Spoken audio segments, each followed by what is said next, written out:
Happy Thursday. What's up, everybody? Happy goddamn Thursday. See if we can get this band right off the go. Let me let's move that a little there. Gotta go this way a little bit. Make sure I'm centered in the camera. Good morning, good morning, good morning, good morning, good morning, good morning. It's good to see everybody. I'm thrilled to be here today. Could not be happier. Not seeing the YouTube chat, which is a little weird. So I apologize. My multi-stream chat not working great. Not working great. What kind of VHS rentals? You know what kind of VHS rentals. I think it's possible that was like that should have been our sign that like America was declining. I don't know if there was anything better than going to the video store on the weekend. I remember specifically riding my bike with my friends down to. We had a place called Adventureland Video. And we would go there and rent our videos or like video games. And then it died. It just went away. Everything went away. And then I was thinking about this the other day. When I first moved to Arizona, it was like, that's when like Redbox was killing it. And Netflix still came in the mail. There's people here that probably don't know Netflix came in the mail. But I moved into this new place, and across the street there was a Blockbuster still. It was like one of the last ones, and you had like this unlimited card. You could take like 2 movies or 2 video games at a time, and I was in heaven. And I miss that place. I drive past it all the time. I miss it. I miss it terribly. All right, well, now I want to go to Blockbuster. Now I don't even want to do this. Now I just want to go to Blockbuster. Did your video store have a Disney list for the adult videos they kept in the back? I don't know. I have no idea. It was definitely illegal in Utah County where I lived to distribute that type of material. So I don't know. And then Adventureland went under, and then there was Blockbuster Video and Hollywood Video, and they always built their 2 locations like across the street from each other. If you ever saw a Blockbuster Video in my county, Catty Corner was Hollywood Video, and they were competing. That was the real fight. That's when America really was great, when it was Blockbuster versus Hollywood. Everybody lined up to take their side. And I was never good at, like, I was never on top of things enough to ever get movies right when they came out. And I think it developed this, for me, it developed a trait where, like, I don't really care if a movie's coming out. I'm not going on opening night. I might wait a few months. I'm going to find out what everybody thinks first. Yeah. I said, listen, I said kitty corner too. I've been corrected on this to catty corner so much that now I think it's catty corner. I don't actually know what it is. What do you guys say, catty corner or kitty corner? We said kitty corner growing up. See? See what I'm saying? Is it the Midwesterners? Are they the ones doing the catty corner? That seems like something the Midwest would do. Is own. Yeah, it's probably right. I think when I changed was when I lived in Iowa. God, I'm sorry, Casey. I've been taking a lot of shots at Iowa lately. That one wasn't a shot. That's when I changed it. I respect the people of Iowa so very much that I changed my language for them. All right. Well, welcome everybody. If you are just returning from yesterday and you thought, hey, maybe everything got better in America. Sorry in advance, it did not get better in America. But at least Donald Trump is rambling incoherently as always. It's amazing how many of these Project 2025 things turned out to be true. It's like all of them, right? Like, have we found one yet that we're like, he's not doing that one. They're doing all of them. Here's him. You always know when this is like a Project 2025 and not something Trump wants, because he reads it and he has no energy and he can't explain anything. Here's an example yesterday as they talk about the new work from home executive order that he signed that unfortunately people with rights are like, hey man, Biden already told us we didn't have to come back for 5 years. One of the things I'd like to ask the Biden administration, as you probably heard, there are 2 events that took place. We're talking about Fucking ask him. that was my first thought watching it. Ask him then. I'd really like to ask the Biden administration. Yeah, didn't you? You've sat down with him for hours. You've got his number. You guys have been at a bunch of events together. Just ask him. He'll tell you. Friendly takeover, a friendly transition, as they like to say. This is a friendly transition, and it is, but there are two events that took place that I think are very terrible. One is that if people don't come back to work, come back into the office, they're going to be dismissed. And somebody in the Biden administration gave a 5-year waiver of that so that for 5 years, people don't have to come back into the office. It involved 49,000 people. For 5 years, they don't have to go. They just signed this thing. It's ridiculous. So it was like a gift to a union, and we're going to obviously be in court to stop it. Why is that a gift to a union? What is he? These are federal employees. I don't know why that's a gift to a union. Somebody could explain that to me. But I did reach out. I did reach out to the spokesperson for the Biden administration, their new spokesperson, whose name is Gerald Stringham, a name that I definitely didn't just make up. I reached out, and what he said is that federal employees, knowing that there was a chance Trump would be back in office, came to them and were like, hey, I can't work when the entire office smells like a dirty diaper. I can't do it. I can't work here. And look, so Biden was like, okay, yeah, that makes sense. I've got like a year left-ish, and then Trump's got 4. So let's call it 5 years. And you don't have to come to the office for 5 years. But in 5 years, you got to come back when Poopy Pants is gone. That's just what I heard. I wouldn't make that up. That's what I heard from the workers. And I stand in solidarity as always with the workers. We stand with the working class. And that includes people that work in the government. You should not have to sit in an office where somebody has shit their pants. Make that the platform. Whoever runs for president next should honestly just say shit like that. Just run on like, hey, the last guy shit his pants all the time. And just see. I think you could win. Like, America's dumb enough. That might work. You guys think that would work? I mean, we'd all vote for it, but we'd vote for literally anything outside of other than Donald Trump. But it might work. Clean drawers 2028. Make America wipe its ass again. I think it's smart. I did put out a video this morning. Hopefully there's some people drive some traffic in here from TikTok. I want to thank Ash Me Anything for making this video. Not this video, but this was the original video. If you want to see us making fun of it, you can go to our TikTok or YouTube or Instagram. It's everywhere. But here's Tulsi Gabbard yesterday, just like crying crocodile tears for the dumbest shit. Straight back in the eyes and express to her from my heart how much I love this country, so much that I'm willing to die for it. Go for it. More recently, U.S. Senator Mitt Romney accused me of treason. No! Who hasn't the Republicans accused of treason? Who's the person that the Republicans haven't accused of treason?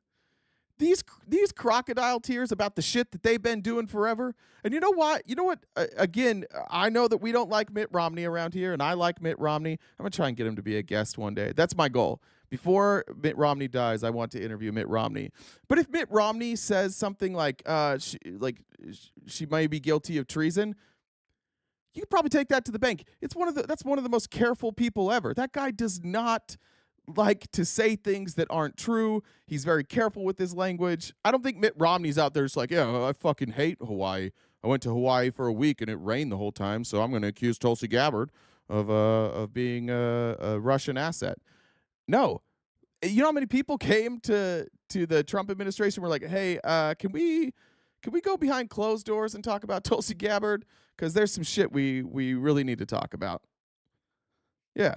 Hillary outed her without mentioning her during the debates. Yeah, that's why she got run out of the DNC. She went after Kamala, and everybody celebrated her. And then they were like, wait a minute. Why you got all these Russian connections? What you doing over there in Syria with Assad? Why you playing patty cake with Assad there in Syria?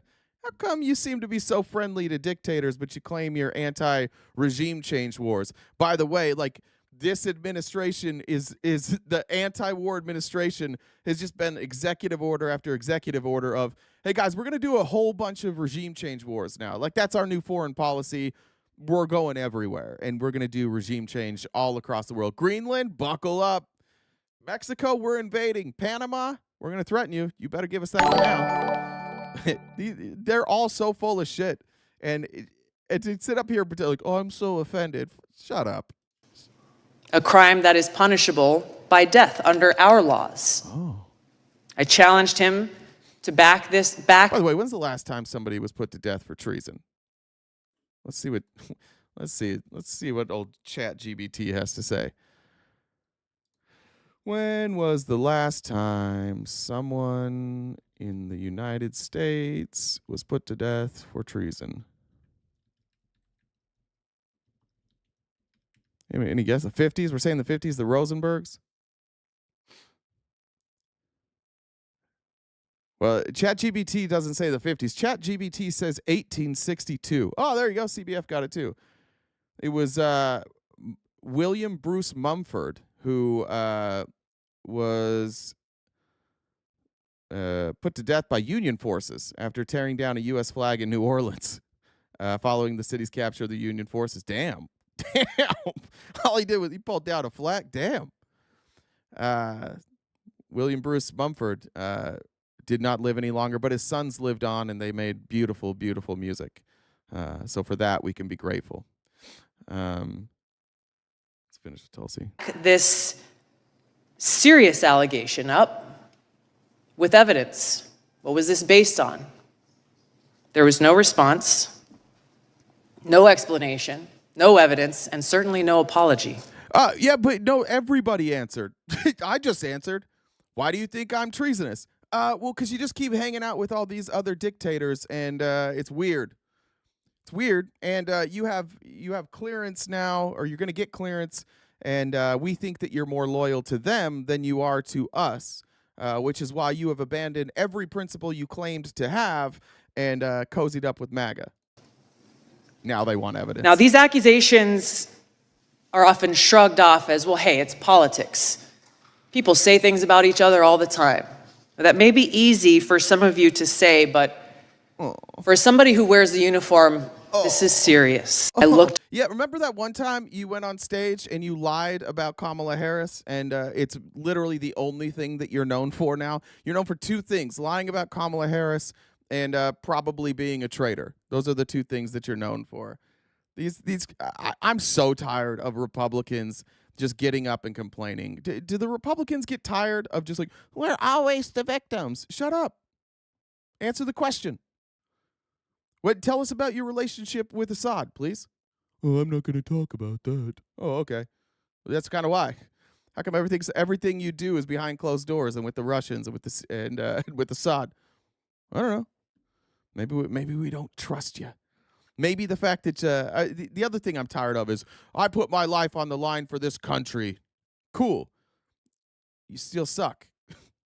I don't think that you get to be above criticism because you put your life on the line for this country. And there's a lot of people who put their life on the line for this country who did horrific things. You guys don't get it. You don't get a pass either. It's kind of like growing up. It was like if somebody, for example, I remember the Bill Clinton scandal vividly, and everybody around me was talked about how Bill Clinton was such a shitbag, such a scumbag human being. When our stake president, which is like a pretty high up level in the church, did that, and then apologized, and then stayed with his wife, and then was rehabilitated, everybody said, yeah, everybody makes mistakes. He's a good man. He has a good heart. They hide behind shit like that. So that's why I don't like symbolism, because it allows people to hide. It allows Pete Hegseth to hide. Yeah, I was a shitbag 6 weeks ago, but since then I found Jesus. And everybody's like, oh, he found Jesus. He's good. Everybody, he found Jesus. I'm so tired of it. Don't let people trick you with Christianity. If you're a Christian and you're here, I think you're one of the good ones. I think that's probably true. You're not as easily tricked. Remember when what was that lady's name that was on here the other day that said I honestly can't stop thinking. I don't remember the conversation well. I know we posted it. Was it like roses or red or something? Desert Rose. Is it Desert Rose? Is that what it was? I can't What stop happened to thinking about the backing fact, police sorry. I can't stop thinking about the fact that she said that she's educated, like people smarter than her, like Maud and conservative lands. They know better, but she follows them. I can't stop thinking about how there's human beings in this world who take their ideas from Maud and conservative lens. That scares me. But one of the things that we kept saying to her is like, are you just going to play whataboutism always? Like, no matter what accusation is thrown your way, whataboutism always. This is what's this? Tim, I think it's Tim Burchett on Jim Acosta, and they do this. Like, he knows he's coming on here. If you, let's just say you're who's here in the chat? I'm gonna pick somebody in the chat. I'm gonna pick Big Dan. Big Dan, I got a question for you. If you were a politician, Big Dan of Beard State, you got a good beard, so I'm gonna say you're from the state of Beard.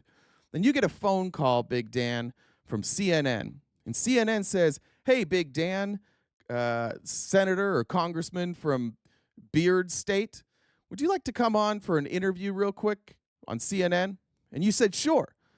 Big Dan, would you expect Beardistan, sorry, Beardistan. Big Dan, would you expect them to ask you questions about why you support certain things? I don't know why these, just out of curiosity, would you expect that, or would you think, oh, they're just going to let me come on and say whatever the fuck I want? Okay, you would expect questions. Okay, all right, I'm not crazy then. Beardistan, Big Dan, he's with us.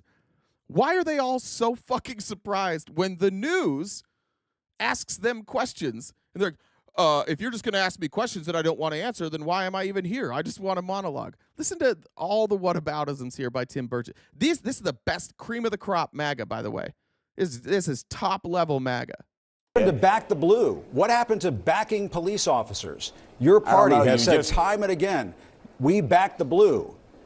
It sounds like you let down the blue. You're betraying the blue. Jim, why don't you just give an editorial and not let me come on? Look, what happened to... It's a question.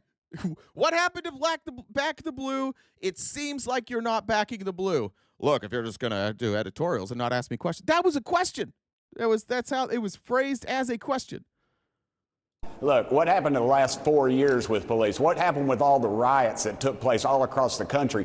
Police officers were murdered. Courthouses were burned. Over 22 police cars were burned. Yet no one went to jail for that. Let's talk about bullshit. All right, I checked. I keep hearing this. Let me tell you what happened in the summer of love, where nobody was arrested and there were no consequences. During the Black Lives Matter protests in 2020 into 2021, law enforcement agencies across the United States made numerous arrests. What is numerous, you might ask? In the first 2 weeks alone, 17,000 protesters were arrested, primarily for nonviolent offenses like curfew violations. I was in Phoenix when that happened, when they changed the curfew right in the middle of the protest and still arrested people. From the Hill, at the federal level, the Department of Justice reported that more than 300 individuals across 29 states and Washington, D.C. faced federal charges for crimes committed in connection with the protest. These charges included attempted murder, assaulting law enforcement officers, arson, burglary, and damaging federal property. Justice.gov says a review of over 300 federal cases related to the protests found that more than 120 defendants pled guilty or were convicted of serious crimes such as rioting, arson, and conspiracy. 70 of those individuals received prison sentences with an average term of 27 motherfucking months, and 10, at least 10, were sentenced to 5 years or more. So to quote our friends from Newsroom, when you say nobody was arrested, I don't know what the fuck you're talking about. So many people were arrested during those protests. This is a member of Congress, and I don't think he knows. I don't think any of them know. They're just like, hey, here's your talking points today. When you go on CNN today, if they ask you about why we don't back the blue, make sure you say, look at everybody else who didn't get arrested, and ignore the fact that 17,000 people were arrested. That's a lot of people. Where's your crocodile tears for that? Congressman, you're not engaging in the a facts. game. You're engaging in a game of whataboutism. You're engaging in a game of whataboutism. Let's just see. Let's see if he yeah, he's going to stop. People were what about obviously what you all do at prosecuted after CNN? the. You're engaging in a game of whataboutism. Well, what about what you do at CNN? All right. There you go. Is it not? It's so transparent with all these people. This is why I keep saying, like, I'm not debating these motherfuckers anymore. I'm not debating these people anymore. This is this is not a conversation. And this is going to be shared on right-wing media, and they're like, oh, Burchett's the man. Check him out, calling out CNN. He's there to answer questions.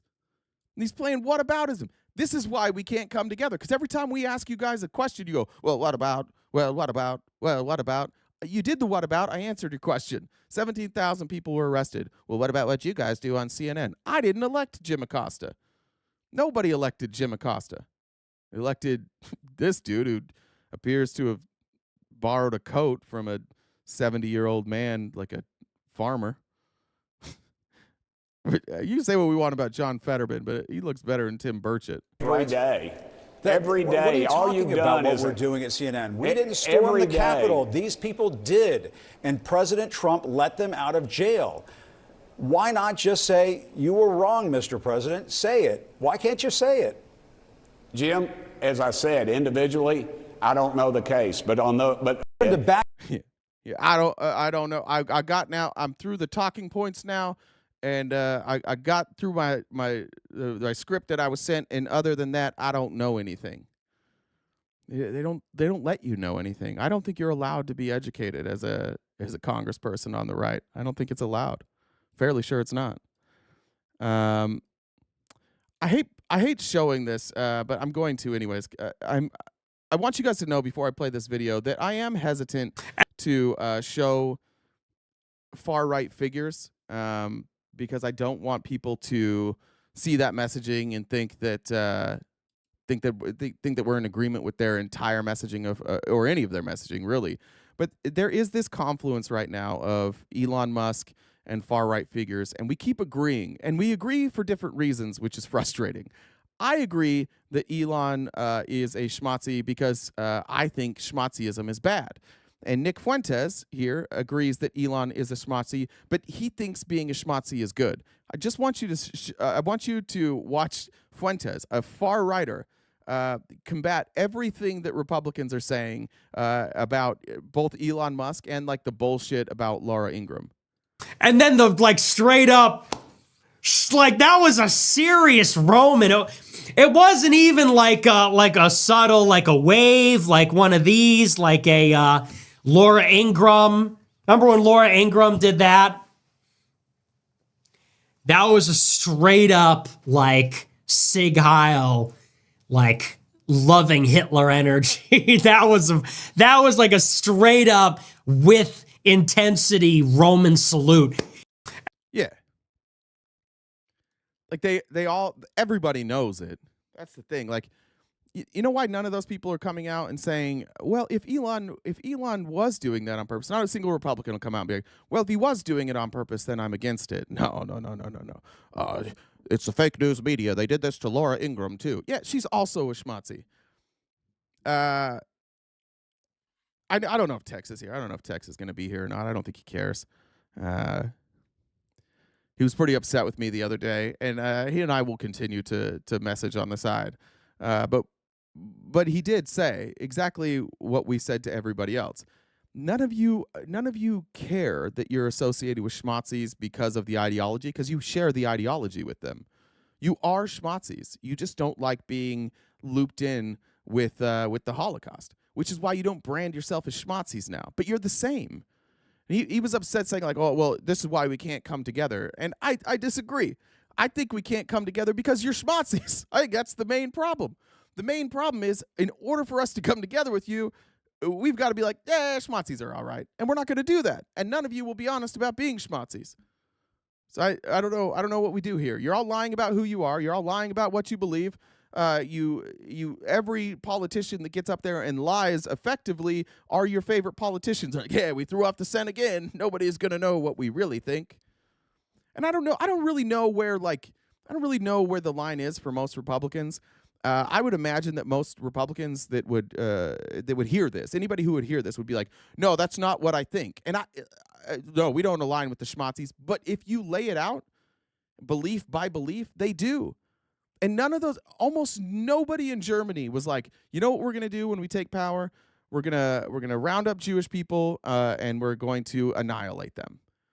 That it wasn't like that was the plan and everybody went along with it. There's like this, I don't want to call it a fairy tale, but like this alternate reality of what happened in Germany is that Adolf was like, hey guys, we're doing this, and the Germans were just like, yeah, yay, this is what we're doing. No. What happened is he made the enemies. He made the Jewish people the enemies. He made LGBTQ people the enemies, and he made what's the word? Immigrants the enemies. So he ran on that, and he got people to the point where they could dehumanize these people enough in their own minds that once they started arresting them, the people went, yeah, no, I don't really like the idea of, oh yeah, socialists too, thank you, and communists. I don't really like the idea of rounding people up and arresting them, but these are bad people. What else are we going to do? What else could we possibly do? And then it's like, well, we can't feed these people. We don't have enough money to feed these people. No other country will take them. Think of this. How many times do you hear, oh, why doesn't Egypt take the Palestinians? Why doesn't Russia take the Jewish people? Because they're in a war too. You can't just round up your citizens and dump them on another country. And they're like, well, I guess we're just left with this. I guess we're just left with we got to get rid of them. It's the best option that we have. And then the people are like, oh, I don't really like it, but what else are we going to do? It's like that slow walk into fascism. What happens, by the way? What happens during these immigration raids? What if we do all these immigration raids and we can't, one, figure out where people go, so we try and guess. What happens if these other countries say no? What, we're going to force the people there? And if we're not going to force the people onto those other countries, then what do you think happens next? They'll cut the budget, right? Like that's what Elon and Doge are supposed to do. They're supposed to cut the budget. And who's at the top of that committee? Old Marjorie Taylor Greene. You think they give a goddamn about starving people to death? You think they give a goddamn about just letting people die? You think they give a goddamn about unaliving people and then covering it up? Hell no. Hell no, they don't. It's the same people. These are the same people. And I think that the reason that we need to highlight that is not to say all Republicans are bad. All Republicans are schmazzies. All Republicans will go along with this. The reason we highlight it is to force them to make a choice. Force them to acknowledge things that are happening. I don't think most people want to go along with this. I don't think 99% of Republicans would say the Holocaust was a good thing. I don't think they would say that internment camps are a good thing. I don't think they would say the wholesale elimination is a good thing. What I don't have confidence is that any of them have any courage at all to stand up to what Donald Trump does. That's where we're at. Again, I don't think that they're bloodthirsty, horrible people. I think they don't have courage. And I think that people in comfortable places, kind of how we ended yesterday, like when you're in a comfortable place and you're deciding whether or not, like, if I speak up, it's going to get real uncomfortable for me. A lot of people just stay quiet or they pretend it's not happening. Nobody's going to admit like, oh, yeah, I'm just a coward. No, they're going to justify it in their own brains so that they can live with themselves. Like the Danish guy, bold and correct, yeah. Oh, is Bad Views here? What's up, Bad Views? I didn't know Bad Views was still around. Sorry about your guy, RFK. Sorry he didn't win, bud. All right, next. If you guys need to find a quiet room to yourselves, if you need to put down a towel, whatever you need to do, two of the Mount Rushmore of Americans right now speaking to each other. It's about as good as it gets. My hero, one of my heroes, Jon Stewart, and the ever brilliant AOC had a little conversation yesterday. What makes this go around with Trump? Oh, one other thing I need to tell you guys. Sorry, an announcement before this. Yesterday on TikTok, a lot of people said they weren't able to gift. TikTok has changed their rules, apparently. I didn't see the warning during the live. I saw it after the live. But if I say anything about donations, if I say anything about supporting us to keep the live going, TikTok will disable our gifts. So I'm going to say it anyway. I'm just going to say it, and TikTok can disable the gifts. And that's fine. I think TikTok is clearly trying to make some money right now, and they don't like that money being raised isn't going to them. So I fully expect, one, that gifts will be removed during this live. Two, I think eventually we'll get banned. I don't think that TikTok is going to keep us on the platform much longer, and I'm not I have no desire to deal with TikTok. So if one day we just go missing, if we lose our live access, we'll continue to put content up on TikTok as long as they let us. But I fully expect live access to be removed at some point soon. And especially because TikTok is looking for new buyers right now. So they just want to crank up their revenues. If they're going to sell this to an American capitalist, do you think the American capitalist is going to relax those rules later and say, oh, no, don't worry about it. You can still fundraise. Oh, and we're going to take a smaller percentage of your earnings. I don't think so. I don't think that's going to happen. I fully expect TikTok to be run into the ground in the near future, especially if you're on the left. We're not going to quit, but I'm also not going to let TikTok dictate what we do. So that being said, below me, or below Jon Stewart and AOC, those are the pay links. You can drop a message there. I'll read damn near anything that you write. As a reminder, we do have a gift goal of $300, and from time to time, we figured out a way that I think Jen gets to sneak in. I think we figured out a back door for Jen to sneak in, so she'll be jumping in from time to time to do announcements. But first, Jon Stewart and AOC. So much more dangerous than the first time around is exactly what you're saying. It's that he is much more normalized this time around than he was the first time. The first time, people were really on edge. They were on guard. They were very vigilant about any break that he would have with these norms. This time, the norms are becoming him. Like, the norms are embracing him. Even these little things that people may not, everyday working people may not care about, but they are strong cultural signals. Oscar de la Renta, dressing all of the women. There's all these cultural symbols, right? I see participating now in this when they. Yeah, I thought about this a lot during the inauguration. She's absolutely right. Donald Trump is what he's doing is he's normalizing his behavior by surrounding himself with famous people. Explain to me why Conor McGregor is at the inauguration. Explain to me why Jake Paul and Logan Paul are at the inauguration. Why are the Nelk Boys at the inauguration? Why did Snoop Dogg and Rick Ross show up at the inauguration? Where'd Carrie Underwood come from? Very few of these people were around before. None of them are political. The reason they're doubling down on, and Trump says it all the time. He's like, my son Barron convinced me to go on these podcasts, and it was the greatest thing. Cool. Wait till the people of these podcasts get what's coming. We're gonna ask them questions. We're gonna push them. We're gonna ask these fucking morons, hey, I see that you were at the White House with President Trump on Inauguration Day. Would you kindly like to explain why you support a guy who's putting people in concentration camps?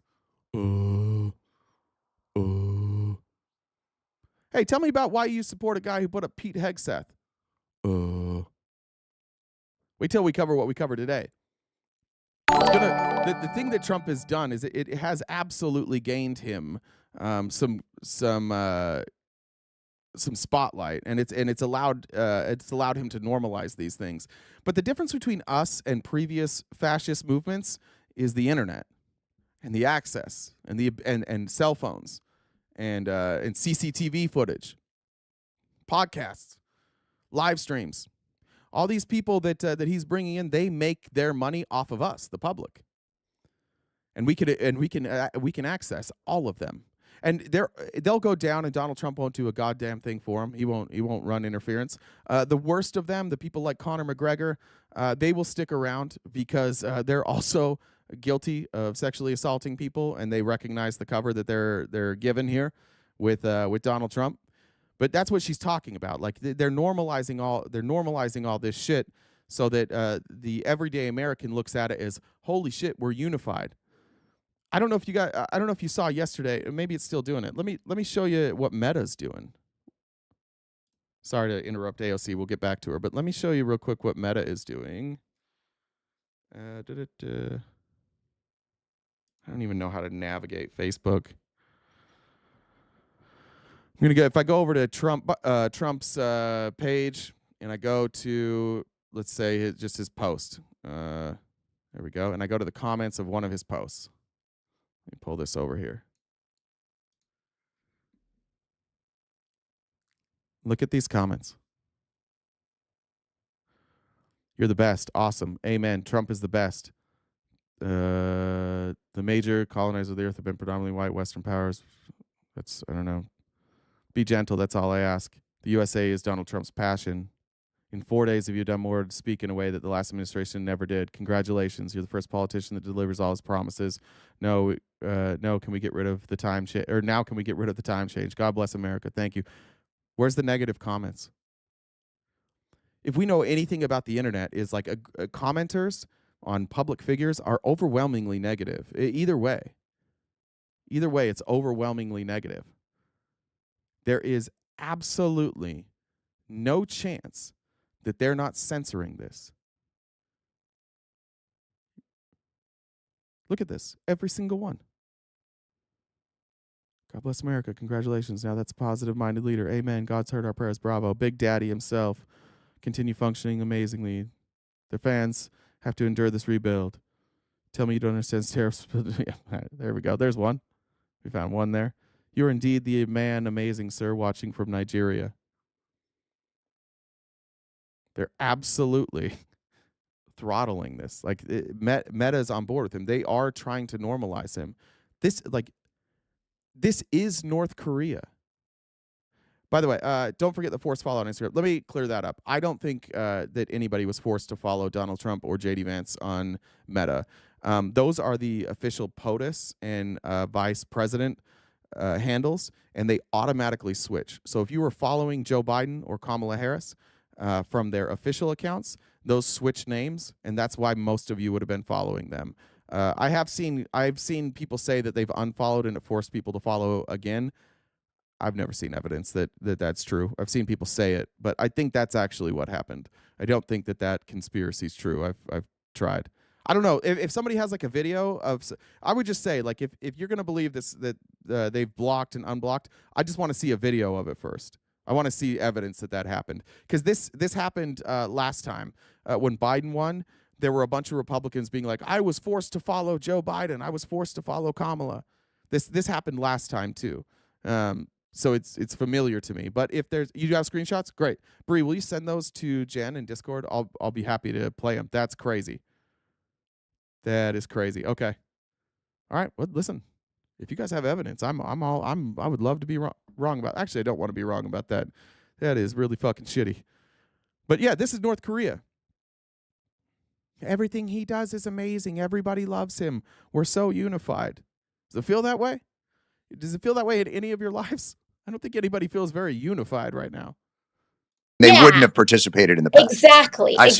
So like all of these people that were scared before about like being associated with him from the most common basic level to the most elite level, they're all like they're all in now, because this is now a billionaire feeding frenzy. It is a kiss-ass race. Man. It is, how can I show how much fealty I have to Donald Trump in order to get my digs? And I think what's really important for people to understand, and like now and every day of this administration, is that you're being ripped off. You're being ripped off, dude. Like, everyone is being ripped off. And he goes up there and he says what he wants to say, but he's just the quintessential New York con man. Yeah. I think that's the messaging that's effective. I appreciate AOC's been going through some feelings. I've really enjoyed watching AOC just be like, fuck it. I'm talking normal. She's dropped like her congresswoman voice, and I've really appreciated the change of tone from her. And I hope to see that more from Democrats, where they're just like, fuck this. We're going all in now. Like, I'm just going to tell you exactly how I feel. There was a video of her, like, people keep asking me if I'm going to the inauguration. Like, why the hell would I go to that inauguration? Why would I go there? Of course I'm not going to go there. And whatever you think about her not going, I just appreciate the transparency there. I think that's why Donald Trump gets away with, like, not going to the inauguration in 2020, and then Republicans still criticize Michelle Obama for not going. It's because Trump was like, yeah, I'm not going. I do think we can take some of that. I do think that the more that I think about it, the more I realize that a lot of what drew people to Donald Trump, and a lot of the reason that people like him, is because he does just say what he wants to say. So you do know what he's thinking sometimes. That should work both ways. And I think it does work both ways. Imagine if people just talked however they wanted to, but made sense. That might work. Then if you have two people who just like say whatever they want to say and are okay being flawed. Now, if both of them are doing that, now you have to focus on the ideas. And what's the idea from Donald Trump? AOC is right. The idea from Trump is he's going to rip you guys off. He's going to gut and pull out any amount of revenue, any amount of wealth that he can in these next 4 years. That is his only goal. I don't think anybody should look at his time in office as anything other than that until he shows us otherwise. This is from MSN. I think I don't remember if it was Ash or Bev that sent this morning. Trump's new Justice Department leadership orders a freeze on civil rights. I have seen 100 people and then privately seen maybe 12 more people who've sent copies of an email that's being sent around by Marco Rubio. I thought I had marked this up. Did I not mark this up? Damn.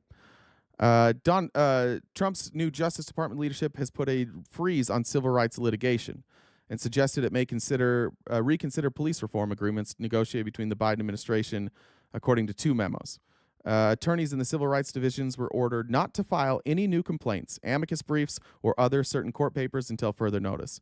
Another memo directed attorneys to notify leadership of any settlements or consent decrees, court enforceable agreements to reform police agencies that were finalized by the Biden administration within the last 90 days. Said the new administration may wish to reconsider such agreements, raising the prospect that it may abandon two consent decrees finalized in the final weeks of the Biden administration in Louisville and Minneapolis. Those agreements, reached after investigations found police engaged in civil rights violations, still need to be approved by a judge. They were among 12 investigations into law enforcement agencies launched by Merrick Garland. We see today there's two officers out of. Where were they out of? Somebody help me out. Where are those two officers that Trump just pardoned out of? What state was that? Was it Missouri? I think it was Missouri. Basically, they were charged with second-degree murder. They went to court. The fact that a police officer gets charged and prosecuted at any time is wild. And they were. I think one was charged with second-degree murder. I don't know if the chief was, but he got a sentence for like 4 years, and they were removed from their offices. And Trump just showed up. Was like, yeah, fuck it. Who cares? I'm just gonna pardon you guys. Was it D.C.? Now it does sound like it was D.C. because I remember him saying something about a liberal D.C. judge. Now that you say that, yeah, I think you're right about that. What crimes did pardon his family of? Can't pardon bad views. Why are you just sitting here playing whataboutism, dude? Why are you playing whataboutism? You know why. You know 100% why. I know you well enough that I know that you know this answer. You're just here to troll. You're smarter than that. You know goddamn well why Joe Biden pardoned his family. They've already been investigated. He could have pardoned him his entire presidency, and he didn't do it. He let those investigations go on. The reason he pardoned him now is because everybody knows that Trump's justice system won't be honest. Nobody believes Trump's justice system won't be honest. Biden completely removed himself from the investigation into his son. They got a guilty verdict on his son. They investigated his brother. Nobody stepped in. Nobody stopped that from happening. They got all the documentation that they needed. Biden sat down and sat with her for 12 hours? Because Biden did all the things Trump didn't do. Biden actually cooperated with every one of those. Trump didn't do any of those things. That's why you pardon your family. You goddamn right you pardon your family. But you know what he didn't do? He didn't pardon himself. He doesn't want his family to be collateral damage for his political fights. And I think that's fair. And I think, honestly, that the fact that Joe Biden did that and he's still willing to sit and in depositions, and if somebody charges him with something, he'll cooperate, it's because Joe Biden is a good human being and Donald Trump is not. And you're playing whataboutism. And you're playing whataboutism, bad views, frankly, let's be honest, because you don't like me. That's why you're here right now. You're here because you don't like me. You've had issues with me. And you're here to troll because you're sad. But I bet your crypto's doing well. So I thought about that the other day. I assume your crypto's doing really well right now. So at least you don't have to go work. That's nice. You can sit in here and troll all day. I was sent this by a bunch of people, and I think it's a joke. Not a joke like, oh my God, look what Republicans are doing. Mississippi politician files contraception begins at erection. A state senator in Mississippi has filed a bill entitled the Contraception Begins at Erection Act. Brad Blackman is the state senator there, said the bill would make it unlawful for a person to discharge genetic material without the intent to fertilize an embryo. There are also fines involved, the third strike resulting in a loss of $10,000 from the perpetrator. In a statement to the news, Blackman wrote, all across the country, especially here in Mississippi, the vast majority of bills relating to contraception and or abortion focus on the woman's role when men are 50% of the equation. This is a Democrat, guys. I just want you to know this is a Democrat. I've looked at his record. This is him saying, all right, well, if we're doing abortion, anytime you discharge something and it's not with the intent to fertilize an egg, you can be charged. I'm pretty sure it's a troll. Fairly sure it's a troll. Yeah, I can't. I mean, just look how small it is. This is the whole thing. It says this section shall be known and may be cited as the Contraception Begins at Erection Act. If this was serious, they would have lied about what it was called. They would have called it like protecting the sanctity of gender and women and Jesus. They wouldn't. No Republican would put the word erection in a bill. It shall be unlawful for a person to discharge genetic material without the intent to fertilize an embryo. Upon conviction of a violation of this section, a person shall be fined $1,000 for a first offense, $5,000 for a second offense, and $10,000 for a third subsequent offense. This section shall not apply to the discharge of genetic material that is donated or sold to a facility or discharged with the use of contraceptive or contraceptive method intended to prevent fertilization. This effect shall take effect and be enforced from on or after July 1st, 2025. Yeah, I'm pretty sure I'm like 90% sure, 98% sure that he's just trolling. It'd be hilarious. But the hell of it is, you got to be careful in Mississippi. They might pass that. And that's really going to fuck up adult creators. If people have to decide like, oh, am I going to go on OF today and spend a little money? Because if I get too excited, that's going to cost me a G. Then it gets a lot more expensive for them. That could really kill that industry. I don't think we want to do that. All right. Massachusetts. The spirit of Massachusetts is the spirit of America. You guys know that song? In Massachusetts, came from Reddit, which is great, but it does have the links there. You can get these in the Discord. Massachusetts has introduced single-payer healthcare in their state. All residents are included. ID cards will be given out, and some exceptions for non-residents like emergencies. The goal is to eliminate private insurance expenses with 1 year for implementation. The following dedicated healthcare taxes will replace spending on insurance premiums and out-of-pocket spending for services covered by the trust. The trust is what they put in place. I think Mitt Romney put that in place. Basically, like the government was funding healthcare, but it still went through private insurance. That's why they say like Mitt Romney is the father of Obamacare, because it was paid for by the state, but it was still private. So they take that trust that takes the money and pays it out to these private insurance agencies. They remove the private insurance agencies, and now they pay the doctors, exactly like Medicare for all. an employer payroll tax of 7.5% will be assessed on employee W-2 wages, exempting the first $20,000 of payroll per establishment, replacing previous spending by employers on health premiums. An additional employer payroll tax of 0.5% will be assessed on establishments with 100 or more employees. An employee payroll tax of 2.5% will be assessed, except for the first $20,000, replacing spending by employees on health premiums, out-of-pocket expenses. All W-2 wages will be combined for taxpayer, and one $20,000 exemption will be allowed. This could also be covered by the employers if they choose. So yeah, they're saying you're already paying this money.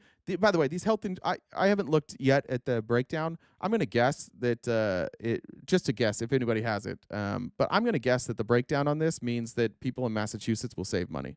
So the employers specifically will save money on providing health care. I'm going to guess that 7.5%, potentially 10% tax on the W-2 wages will actually be less than what they're paying now. Just going to guess. I'm going to check messages real quick. Below me, there's the Venmo, the Cash App, and the PayPal. We have a gift goal every day of $300, and Jen thinks it should be more. Jen, do you want to test this and see if your thing's working? You here?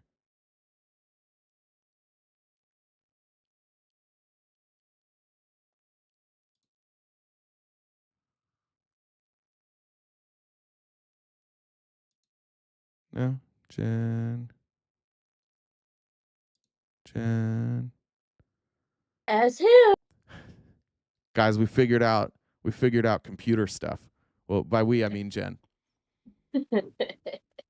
I'm back. Hi, You Jen. guys miss me? Do your thing. All right. So, like Jay was saying, we have this gift goal, and people are wanting to censor us. I guess we can't get our TikTok gifts, which is disappointing. So we're going to need some help getting us to our goals. So we've got Venmo, Cash App, PayPal in below Jay. You can see it. We also have Twitch and YouTube that are up and running. So if you're not already subscribed and following us over there, you need to go there. If you're not there, where the F are you at? If you want to invite to the Discord, you can send any moderator a DM or Jay, and I will reply to Jay's DMs because he doesn't reply to most of them. Just True. so if you guys didn't know. And then what else am I missing? I haven't done this in a minute, so I'm all out of practice. But it sounds okay. Everyone can hear me okay? You sound lovely. Oh, awesome. So what else am I forgetting? Oh yeah, if we're still not near the 500 memberships that we have on YouTube. Once we get there, we get to have an RTP calendar. So we get to choose some outfits, some poses. And we're close to February, so we don't want to get too far out before we get our RTP calendar. We're missing out on an extra month of debauchery. That's right. Stuff. That's right. So, do you have the plans for that yet? The what? Do you have plans for that calendar yet? Have you made any plans? Not yet. Because maybe when we get closer to our plan. I have concepts goal, of a plan, but some people haven't gotten us there yet. So, all right. Well, let's get it done. All right. Let me read some comments. Swish says, "Look how small it is. That's the whole thing." Apparently, that's a quote that I just said. So cool. There's a channel in our Discord called RTP Out of Context, and I'm always shocked at the things that I said that I didn't know. I said, here's an example of something that I still haven't figured out where it came from, but it's actually the thing I'm most proud of saying ever. Like if I get a pool noodle and go to the park and LARP with my friends and dress up in costumes, how's that any different than being a Republican? I don't know what I was saying there, but it's by far my favorite thing I've ever said. Brianna says, the VP POTUS accounts are newly created. Biden Kamalas are now changed to archived ats. I involuntarily followed the new VP account. Okay, look, yeah, Bree sent some screenshots. I'll have to look at them here in a minute. Let's see. This was Bree twice, I think, because that had a number 2 next to it. Good morning, Bay. I realize we don't really ask you, but how are you today? I feel good today. Thank you. I think I'm pretty transparent. I think you'll know my attitude, how I'm feeling. And secondly, glad that Jen is able to sneak through the through the back door. I would offer you an in to my back door, but I remember you saying that you prefer the puss. But feel free to sneak in anyways. All right. Sorry if you're new here. My face turns red, and that's what they want to do. Dustin says earlier, RTB said he found a way to get in the back door. W motherfucking Jen, macaroni in the pot. Okay. Allie says, to be honest, I was going to come up earlier, but I was Jesus. trying to find a funny audio that sounded like something about coming back door. I couldn't find one in time. So. Allie says, I know a few back doors you could sneak in. All right. I don't know if you're saying you have multiple back doors. That'd be wild. Jamar says, but I wipe my own ass. Make me the president. It's a 5-year exemption. Now's the time. If you're a pants shitter, now's your time to work in government. You can go. All right, Jen. Anything else? I'm trying to think. I said the Discord thing and I messaged any mod. Yeah. So did you hear about the 2 men that broke into a drugstore and stole all the Viagra? I did not. That sounds hard. The police put out an alert to be on the lookout for 2 hardened criminals. I think you should be able to take that stuff. Thanks, Jen. All right. We're done with Medicare there. Trump spoke at the Economic Forum today. I haven't seen it yet. If we run out of stuff to cover today before the show's over, I'm just going to play Trump speaking at the Economic Forum. But until then, we won't. I want to go over. Trump had an interview with Hannity yesterday, which I mean, it's amazing how they can sit in chairs across from each other with this amount of distance, and yet Hannity can still blow him. It's honestly impressive. This is Hannity asking the obvious question, like, why did violent people get pardons from you? Why did violent attackers on January 6th get pardons from you? You did run on a platform. You were very straightforward. You said you would pardon. I'm just saying, to be able to blow somebody while asking a question and sitting that far away, honestly, it's time that we start recognizing Sean Hannity for the talent that he has. And look at the distance between those two. And he's still able to do it and get the words out. These people that were sentenced for January 6th. No, totally. You did. The only criticism or pushback I've seen is about people that were convicted or were involved in incidents where they were violent with police. Why did they get a pardon?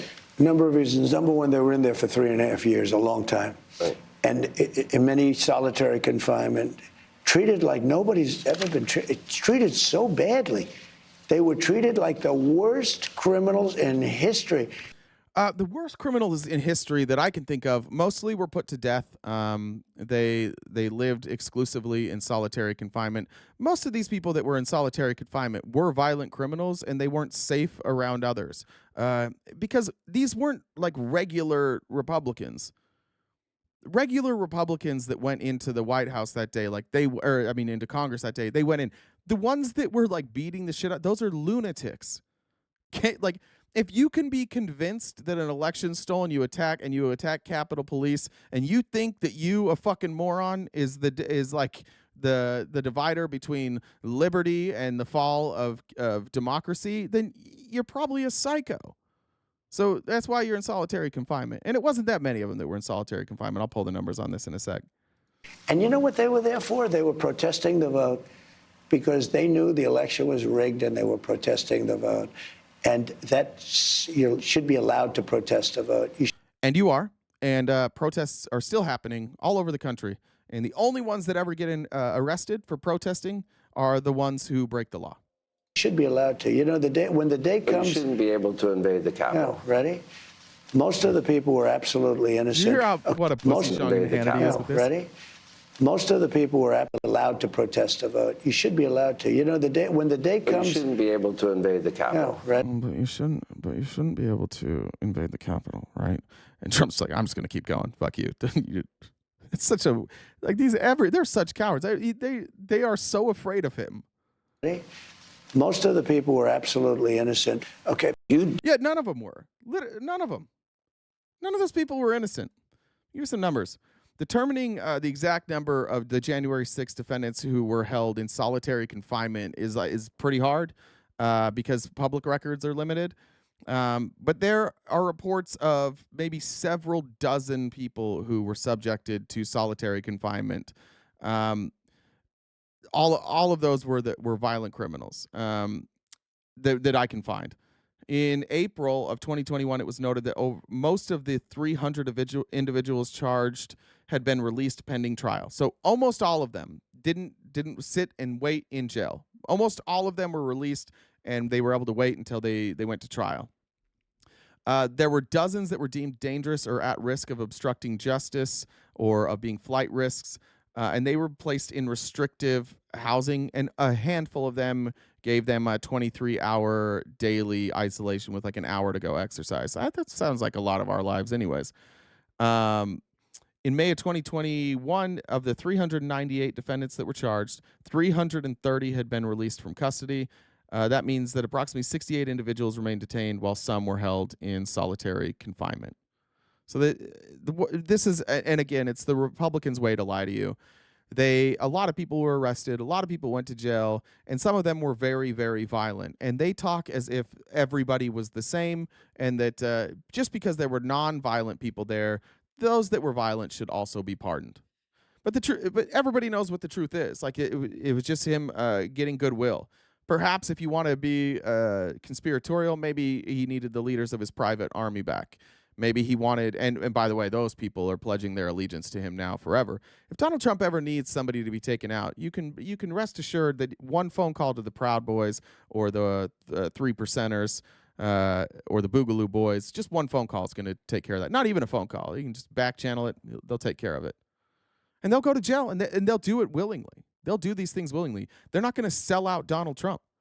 These are the dumbest of the dumb. They've already convinced themselves that they are part of this fight against evil, and they've already shown that they will do horrific things in the name of Donald Trump. So I don't think we should be surprised by any of that. Hannity goes on, and let's see, where is that? There we go. Is this the right one? Yeah, there it is. We'll say that Hannity goes on, asks asks about FEMA assistance and Trump withholding FEMA assistance to California specifically. Hannity asked him the question. Good for you, Hannity, for asking the question. Bad for you for not asking any follow-ups. Now, I will say that Los Angeles has changed everything because a lot of money is going to be necessary for Los Angeles. And a lot of people on the other side want that to happen. And North Carolina, too. Fast. Well, they don't care about North Carolina. The Democrats don't care about North Carolina. What they've done with FEMA is so bad. FEMA is a whole other discussion because all it does is complicate everything. FEMA has not done their job for the last 4 years. I had FEMA working really well. Just a reminder here that none of that's fucking true. Every governor, including Ron DeSantis, has said that FEMA was incredible and that they got literally, they got every single thing that they asked for. They said it was done quickly, it was done efficiently. Every single person who was on the ground dealing with FEMA that on those state levels that were Republicans, every one of them said this was great. It was a good operation, like working with Biden, working with FEMA. We got the things that we needed. Nobody actually believes this. But again, Trump just makes up lies about who we are so that when he does stuff, nobody gives a fuck. Right? He's conditioned you guys to never care about anything he does because he lies to you about what was done on the other side. So I just want to, if we're going to compare the two, Donald Trump has said that FEMA was a mess and they didn't do anything. All the Republican governors said that FEMA did great. When Trump was president, you had wildfires in California, in Northern California. He called pleasure. I believe that was paradise. He said billions of dollars are given each year with so many lives lost, all because of gross mismanagement of the forest. Remedy it now, or we will not send you any more federal payments. And then the next year, the exact same thing happened. And he said, unless they get their act together, which is unlikely, I've ordered FEMA to send no more money. It's a disgraceful situation in lives and money. Didn't change anything. Money still got sent. You look at Puerto Rico. He said, I don't know if we're going to ever help Puerto Rico again. I didn't like their response that they gave me. So I don't know if we're ever going to help Puerto Rico again. Puerto Rico. Oh, he can't roll the R's. Puerto Rico. I can't do the Donald Trump. He does all of this. Everything he does is just projection. And everything these Republicans are doing right now is simply projection. The audacity to say, like, California shouldn't get any money because, all these other states, they're taking care of business, and I don't think it's fair to give the, red states the money of California. Bitch, red states aren't giving any money, okay? Like, you got Texas and Florida, and the rest of you guys are leeches. I love when we see somebody like a Republican from Mississippi. They ain't getting none of our money until they praise Donald Trump. Yeah, they're not getting your money. Your money is actually their money. Their money came to you. They get like a fraction of what they put out. They're one of a handful of states that keep this country alive. And now when they have a problem, they fixed all your problems. Louisiana builds an underwater city. Like New Orleans is below sea level. They haven't done a goddamn thing to fix it. It's still just waiting for a disaster to happen. Do you see Democrats going, oh, well, if you guys don't praise Joe Biden or praise Barack Obama, then we're not going to give you money. We've never done that. This has never happened on Democrats' watch. Never, ever in my lifetime have they threatened to withhold FEMA aid for political purposes. Never seen it. Trump does it every time. Every time it's a blue state, Trump does this. And then he just pretends that everybody else does it too, so that his dumbass followers are just like, oh, no, they did it too, he did it, I don't care, I still like him. Everybody does it, everybody's the same. In a way, it's brilliant. When Donald Trump said I would run as a Republican if I was president because Republicans are dumber, goddamn, that might be the thing that he was the most right on. Boy, did he understand. And I think that's what the like Obama birth certificate thing was all about. He's like, I want to really test the boundaries on what these people will believe. And then when it turned out the birth certificate thing was a hoax, he's just like, nah. And Republicans to this day will still say it. They'll either ignore it completely, but if you pin them down, if you ask them why Trump did that, they won't tell you. Let me adjust my seat cushion there. They're like, oh, I don't know. I don't know what happened to that. They just lie. He just made a fake birth certificate. I don't know why Trump did that. Trump had his reasons, right? It never changes. This game is so fucking old, and I think Republicans are going to get tired of the game. To be honest, like there's enough smart people that he's surrounded himself with now, who are in the public eye, that they're not going to like having to run cover for Donald Trump. We're already seeing what it's doing to Joe Rogan. Joe Rogan is absolutely falling apart. He can't handle this shit. Joe Rogan is on his like just quoting Twitter now, just quoting the most insane. Did you guys see what he said about Tim Walz? Did I play that on this show? I might pull it up. Let's see. Pull up Rogan Tim Walz real quick.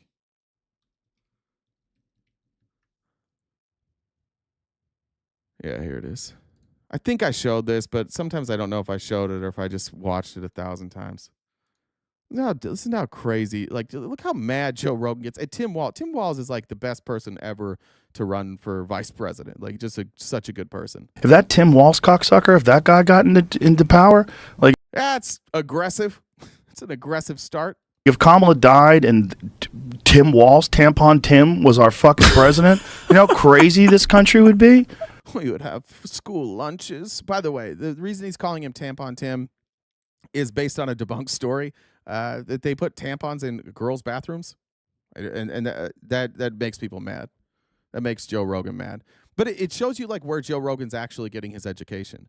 Joe Rogan's legitimately getting his education the same place all the other MAGA are, Twitter.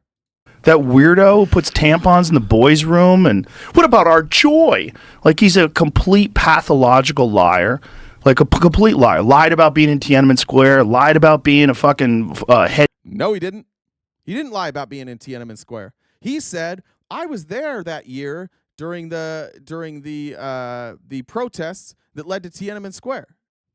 He just said I was there for those protests. He didn't say I was at Tiananmen Square. He never said that. And when somebody's like, wait a minute, were you at Tiananmen Square? He's like, no, I wasn't. I wasn't at Tiananmen Square. I was there for the protests. Because the protests, but Republicans and their pea brains and Joe Rogan, oh, well, I just believe it. I just believe that he said it. So that's not something that he ever claimed, and it's been debunked. Head coach of a football team. I thought some of that was I don't know who this guy is.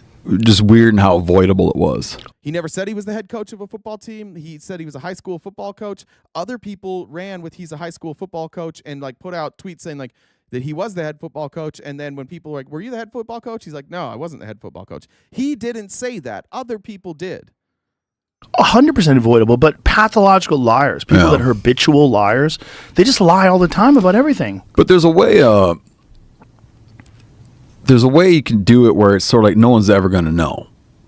And there's things you can fib about that are just that you find out in 5 seconds. So you wonder about making the call to embellish something that a person could answer on their phone. right. Instantly. Like almost as you're saying it. Yeah. The irony of watching this conversation happen. Joe Rogan sat for like 4 hours and let Donald Trump lie to him multiple. Even when Joe Rogan pushed him on it, he just lied right to his face. Obvious lies. It's so ironic that like he's calling. Do you know how fucked you have to be to think Tim Walz, that you're so mad at Tim Walz that you call him a cocksucker and you say that he's a pathological liar? Do you know how like insane you have to be to think Tim Walz is a problem? Tim Walz is a dishonest human being. Tim Walz's biggest problem was probably on a national stage was that he was maybe a little too honest. He was maybe a little too accepting. He didn't attack enough. He just said, like, mind your business, and I think he called him, what did he call him? Weird. They freaked the fuck. He called us weird! We're not weird. Yeah. That's not true. No, this was your rank in the military. Yeah. Oh, you didn't deploy for war. You didn't. Why are you saying Didn't ever say. By the way, he did deploy. He did deploy multiple times. But what he's talking about now is when Tim Walz said that he watched people being carried off of it's a fallen soldier ceremony at Bagram, and what old Anger McThumbhead here saw was Charlie Kirk saying he wasn't even deployed there. Older Millennial did a video about this. Older Millennial's like, yeah, well, he's a fucking liar. Angry. You can probably see, you'll still find it because Older Millennial, when he gets dunked on and destroyed, he just leaves it up because he's literally what he accuses everybody else of. He's just a fucking grifter. But they have the same thing. Oh, bullshit, man. Look, I can look at your record. You weren't there. Yeah, because he was a congressman when this happened. And the quote is from his website when he was a congressman. From the official website of Tim Walz as a congressman. That's when he was there. You can look at the itinerary. He was there. He didn't say I was there as a soldier. They take the problem that we have that we're going to run against all the time and why we have to keep doing this is because everything they believe is a lie. Every single thing. And it has turned Joe Rogan into a bitter fucking angry man. That documentary, the brainwashing of my dad, perfectly encapsulates what happens when you get involved in right-wing politics. You are just fed a steady diet of piss you off information every single day, and it comes at you so fast and it's so prevalent that you don't have time to fact check it. So you just like, fuck it, I'm just gonna be mad, and I'm gonna be like, why doesn't anybody else see it the way that I'm seeing it? Because it's not real. It's not happening. You deployed at war. The weapons you used in war? No. You were in war. Like, oh, you were a head No, you weren't a head coach. You were the water boy. Yeah. The fuck are you talking about? He's assistant coach. I thought some of that was weird. Well, he's just a liar. But that's what a lot of these people are. They're just actors who are ugly. And they're like, well, I can't really make it in show business. And I want a lot of attention. That's Jesus fucking Christ. That is the entire right-wing apparatus. Joe Rogan was an actor. And Joe Rogan was on a successful show, and Joe Rogan didn't get other parts because he played a dumb guy. So he did MMA and podcasting and comedy. He's never been a great stand-up comedian. Ben Shapiro wanted to be an actor. Michael Knowles wanted to be an actor. Dave Rubin wanted to be an actor. Who am I missing here? Steven Crowder wanted to be an actor.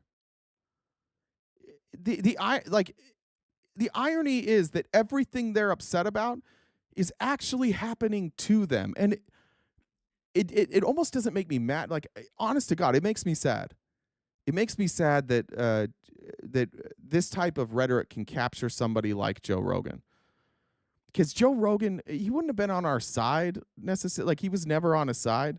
But if you listened to Joe Rogan talk to people that were in politics, you would see Joe Rogan, like, used to be good. He used to push back. Let me show you where he's at. Like, Crowder. Let me find this. I don't know if you guys remember that as Joe Rogan has had debates with Steven Crowder and what's her name? Candace Owens. And he eviscerated, and all of us would have been like, yeah, this guy gets it. Like, he's not political, but he gets it.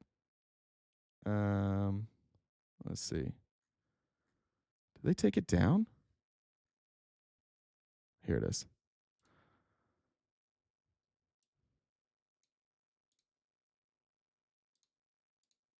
This is from the Surfs. If you follow Surf Times.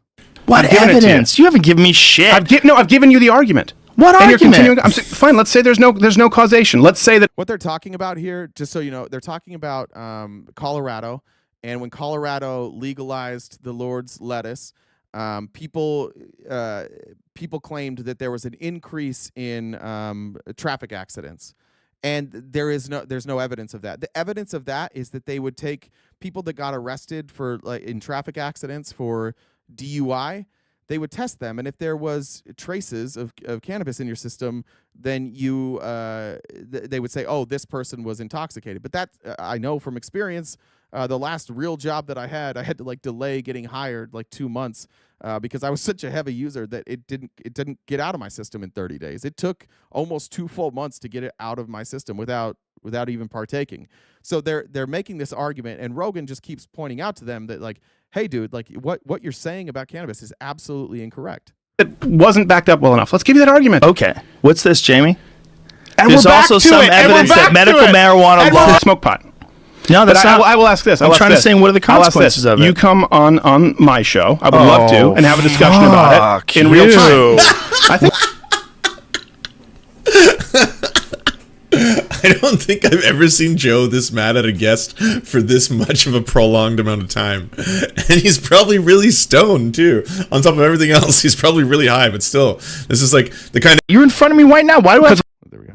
You're in front of me right now. You're in front of me right now. Why do I have to come on your... Because we're not having a conversation, you and I, right now, about, and this is exactly why. Right, but because when we these talked are the about conversations that always occur. That was one of the things that you These said are the was traffic conversations that always fatalities, occur. wasn't it? And there's no productive conversation that comes from it. Oh, sure there is. No. For people who are listening to this is extremely productive because they understand how someone with blinders can ignore the evidence and figure out some way where they're being wronged intellectually. Like someone like blinders. Someone will say that, oh, you should be in some sort of a debate. You've never been in a debate. You don't know what fucking debates I've been in. You know what conversations I've been in with. All right, so that's just like meat measuring there. But now look what he does with Candace Owens here on climate change. Watch how he dismantles Candace Owens in a way I've never seen, because Candace Owens, the benefit that Joe had, that he used to have, is Joe Rogan used to have this platform where he didn't know everything, but if you came on and you said something to him that he didn't agree with, you were going to be challenged. And now if you're a right-winger, you're never challenged. Here he is with Candace Owens when she talks about climate change. Like, no, not even a little bit. The question is, aren't you worried about climate change? I think it cut off at the beginning. But that's what they're talking about here.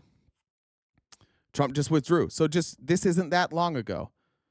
And the only reason that Joe Rogan's not going to talk about it now is because he's in bed with Trump. But listen to him, just like, he actually had way more knowledge about climate change than she did. But he used to be a person who would take the best available view into the conservative mind. Remember we were talking about the other day, if there's any wiggle room. What she's describing right now to Joe Rogan, and Joe Rogan used to be able to figure this shit out in real time.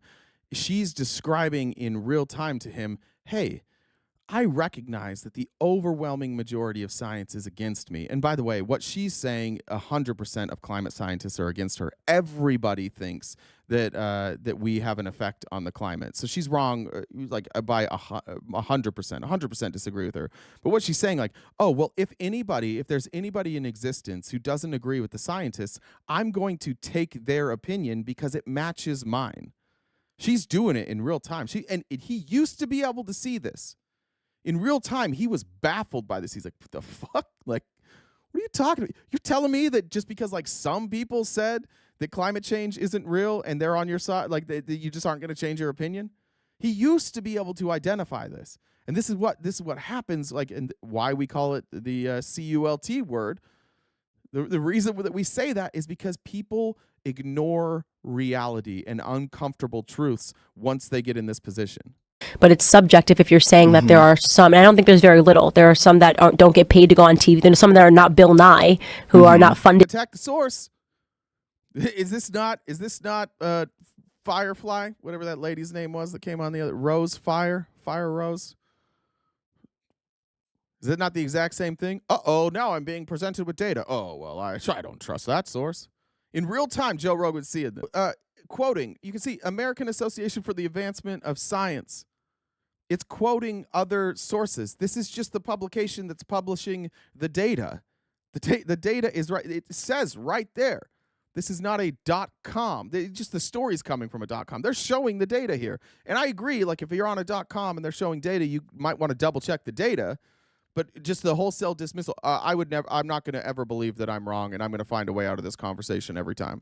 Yeah, I don't believe this like at all. Crotch fire, that's what it was. Thank you, Jess. It was crotch fire. Just so you know. You don't believe it like at all?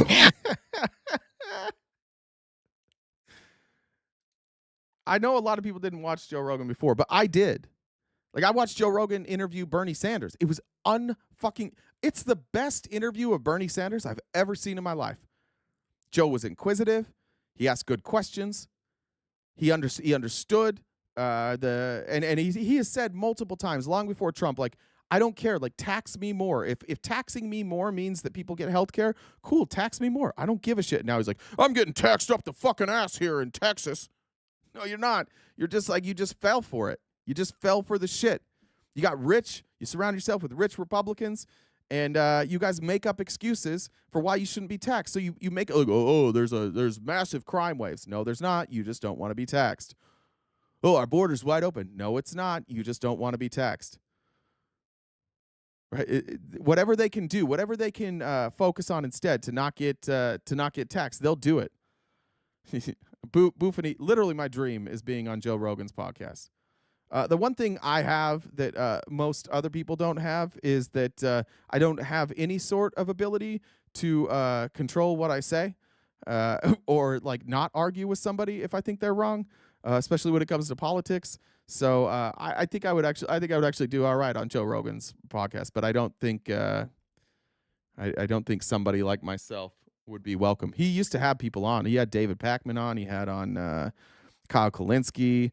He's had on a bunch of people, but ever since he got COVID, he just fucked him. He's just gone. Now he brings on political experts that know virtually nothing. We have really derailed from this Trump. We were talking about Trump Hannity. Some of that stuff's not in the outline. I apologize. I went rogue. Let me finish this and then I'll read comments. We had hurricanes in Florida. We had Alabama tornadoes. But unless you have certain types of leadership, it gets in the way. And FEMA is going to be a whole big discussion very shortly because I'd rather see the states take care of their own problems. If they have a tornado someplace and let that state. You know how fucked? Do you guys have any idea how fucked red state? Yeah, you all know. I don't know why I said you have any idea. Do the people that voted for him have any idea how fucked the red states would be if FEMA was done on a local level? Cool. Like we're gonna buy Mississippi, we're gonna get North Carolina, we're gonna buy all these states off the trash heap. They can't afford it. They don't have any money, and they have low taxes, so they don't even bring in any revenue. This is a wild thing for Donald Trump to be saying. But again, the only reason he's saying any of this, the only reason he's even addressing any of this is because he can't raise taxes. So we gotta fuck some people because we can't raise taxes. And there's no other way to do this.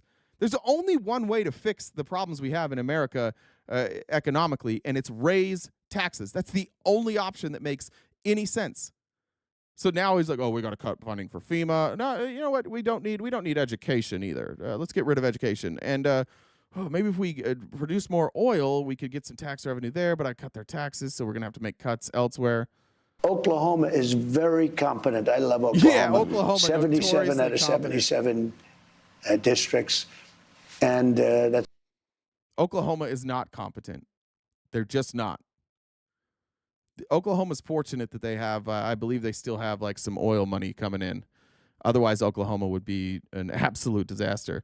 What's Oklahoma's state rate? Like Oklahoma ranking in, what would we search to see like how they take care of disaster relief? Let's try that.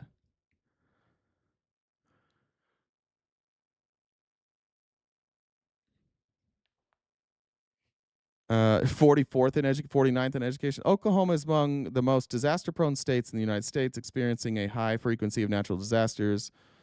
The greatest volume of natural disasters since 2000, with 52 disasters impacting over 1.17 million people. National Centers for Environmental Information reports from 1980 to 2024, Oklahoma experienced 115 weather climate disaster events with losses exceeding $1 billion each. In terms of federal declarations, Oklahoma ranks 5th in the nation over the past decade for getting FEMA money. How much? Where does okay? So they're 5th in getting FEMA money. Where does Oklahoma rank in federal tax? What would we say? Federal tax collection. You say collection. Let's see. Okay, so they get the 5th most money.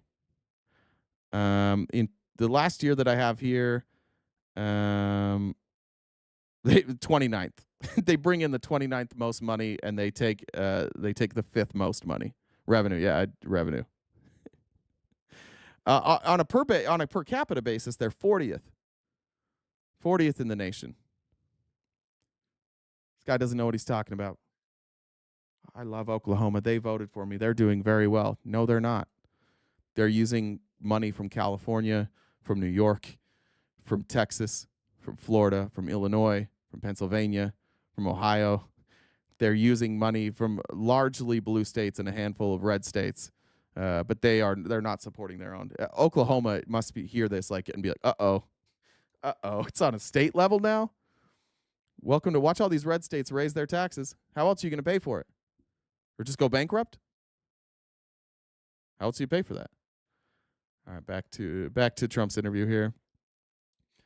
I thought this was ironic. The very thing that kept Donald Trump out of jail and will keep Donald Trump out of jail from this presidency as well is the very thing he thinks that he's going to be able to go after Biden for. This guy went around giving everybody pardons. And you know, the funny thing, maybe the sad thing, is he didn't give himself a pardon. And if you look at it, it all had to do with him. Yeah, but weren't you just like 6 months ago saying that that a sitting president or a former president couldn't be charged with crimes? So now what are you going to do? What do we do here? He's a former president, right? You just spent a year and the Supreme Court was like, yeah, basically you're right. Basically you're right. You can't charge him. So what are you going to charge him for? Good luck. Honestly, what would the crime be? What would you charge him for a crime? He received $0.00. He's on 0 documents.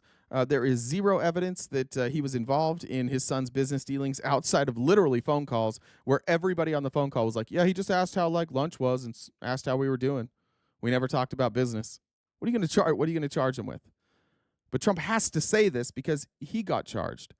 The reason he didn't go after Hillary, the reason he's not going to go after Biden is because there's nothing to go after them for. He could go after their kids. That's why he pardoned his kids. He said, fine, if you want to get me, get me. But the entire investigation into Joe Biden was basically like, oh, his family has businesses. We're going to talk about family businesses here in a minute.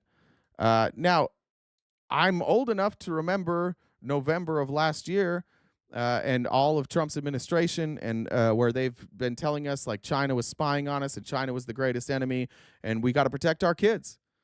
Let's see. We're back to Trump's back to fuck those kids. People want to buy it. But those that say they know say it's a spying app for the communist Chinese. But but you can say that about everything made in China. Look, we have our telephones made in China for the most part. We have so many things made in China. So why don't they mention that? You know, let me get to the some interesting issues. thing with TikTok. Every human on Earth, every human in America always says that everything's made in China. What do you mean? Why don't they talk about that? Everybody talks about that. Every person. If there's MAGA in the chat right now and we start talking about China, they'll be like, where's your hat made? Where's your hoodie made? Where's your cell phones made? Everybody talks about that. It's like, is Donald Trump just finding this shit out now? So why don't they mention that? You know, Let me get to the some interesting issues. thing with TikTok, though, is you're dealing with a lot of young people. So They love it. is it that important for China to be spying on young people, on young kids watching crazy videos and things? I don't want China spying on anybody. No, but they make your telephones and they make your computers and they make a lot of other things. Isn't that a bigger threat? I'm sure that'll be part of your discussions with President Xi, which I'm going to talk about in a moment. I'm sure it will be. I'm sure it will be. I'm sure that you taking that massive payment from the Chinese with your Trump coin, I'm sure you'll be like, hey, President Xi, we got to do something about you guys making our technology. I'm sure that's what he's going to do. And he bets he doesn't do anything. Even Sean Hannity. Sean Hannity's throwing softballs, and he's just like, fuck, man. That was a softball. Just say China shouldn't spy on our kids. He's like, well, does it really matter if China spies on their kids? Is it really important? Does China really want to spy on our kids? I actually kind of agree with that. Like, I don't think that the greatest threat to our society is China collecting the data on our kids watching TikTok videos. I don't think that's the greatest threat. What? Oh. Hey. Did you hear what it said? I did not. No. Yeah, listen again. Guess who's here again? It's shitty. Guess who's here again? Oh, guess who's here again? You Yeah. should send me that audio clip. I'll drop it on the stream deck. Yeah, I'll send it. I'm back. You guys miss me? I do have some messages. Do you want to do your announcement first? Or you want me to do messages first? Do messages first. All See if right. there's anything.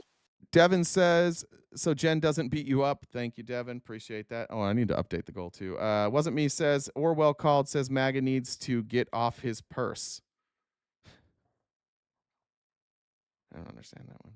George Orwell, purse? You're talking about George Orwell there? Sorry,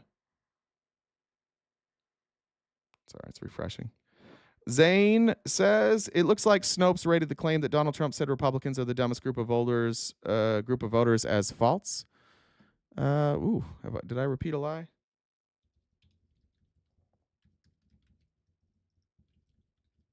Let's see. You got Bree. Don't forget Bree's messages. I haven't forgotten anything. I'm just checking this one. You haven't forgot anything. That's hilarious. No, yet. I mean, like yet right now.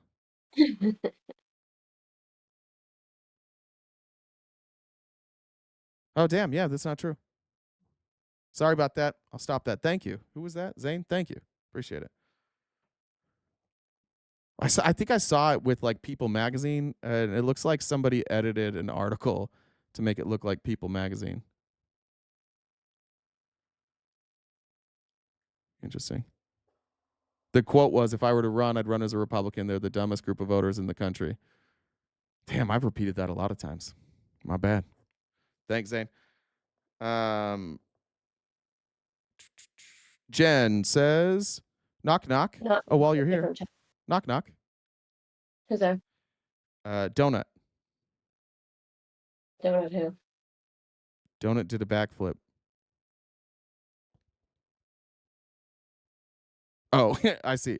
This is from their 3-year-old son, or I assume son, Rowan. Okay, that was a child's joke. Now, okay. I'm like, wait a minute. That's not bad for 3.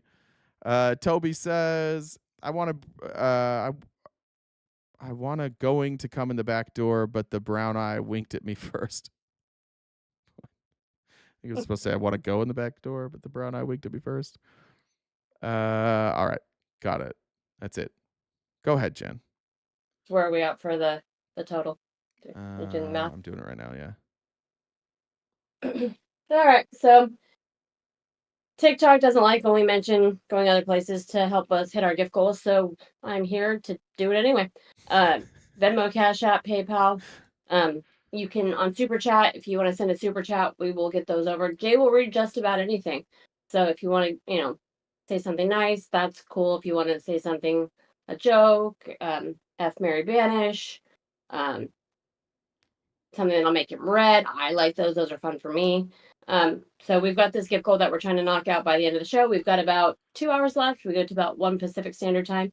So if we've got 960 people on TikTok, how many do we have on Twitch? We've got quite a few on Twitch.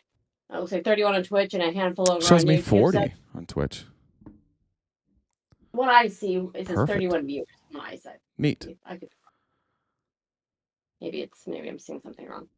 And then 94 viewers on YouTube is what I see. But yeah, so there's plenty of us here. We could blow this gift goal out in no time if we all got on it. So let's do that. Please subscribe to us. What is it? Is it called subscribers on Twitch? I don't know what the terminology is for Twitch. I don't know either. Yeah, sure. Subscribe. Follow. I think it's follow, maybe. Might be follow. Wrong, whatever it is. Yeah. Please do that over on Twitch. Same with YouTube. We're really trying to, if something happens to go away, with TikTok, that's where we're going to be. That's where we're trying to move to. So please go over there. We would appreciate that. We have a membership thing going over on YouTube. 500 memberships. The ones that I think we have a minimum of $2.99 membership. Then we have a thing at $6.99 and $90. We've got 4 total. The last one is the Sugar Daddy Mama or Them. Where if you just want to support us and help us keep going, that would be fantastic. But if we get to 500 of any tier, doesn't matter which one, we are going to get an RTP calendar. So let's get that calendar because we can do some poses, we can do some outfit picks, all that kind of fun stuff. So let's get on that so we can get that calendar out before too long in the year. So why did the man get fired from the banana factory? The man? Mm-hmm. Why did he fired? I don't know. He kept throwing away the bent ones. Bye. Amber says, make Jen blow it and I'll get on it. Jesus. Melissa says, I find it therapeutic to send my MAGA Mormon parents detailed text messages on how everything Trump has passed goes against their religion. Just thought it would be something you can relate to. Melissa, I did that this morning. I wanted to continue to stand on business, and I absolutely did that. I sent my mom a clip this morning. I'll play it on my phone so you can hear it, of Hannity talking about what was that bishop's name? Whatever her name was. Here was Hannity. So-called bishop politicizing an inaugural prayer service instead of offering a benediction for our country, for our president. She goes on a far-left woke tirade in front of Donald Trump and J.D. Vance, their families, their young children. She made the service about her very own deranged political beliefs with a disgraceful prayer full of fear-mongering and division. Listen for yourself. And then I sent her the full clip of the prayer. And I just said, it's hard for me to imagine this not being appreciated by Jesus. Republicans seem to put Trump above Jesus. And then I sent her Trump's True Social, where he said the so-called bishop who spoke at the National Prayer Service on Tuesday morning was a radical left hardline Trump hater. She brought her church into the world of politics, ironically in a church, which is weird. Politics came into her church, not the other way around. She was nasty in tone when she asked for that he show empathy and not compelling or smart. She failed to mention the large number of illegal migrants that came into our country and killed people. Many were deposited from jails and mental institutions. It is a giant crime wave that is taking place in the USA. Apart from her inappropriate statements, the service was a very boring and uninspiring one. She is not very good at her job. She and her church owe the public an apology. So I did. I do the same thing, and that's what I'm doing now. And they're just not. They just don't respond, and that's fine. I think eventually they've got to make a decision, and that decision is going to be block or have a conversation. I'm looking for that. William says, to help with the goal, thank you, William. Terry says, who is your fantasy?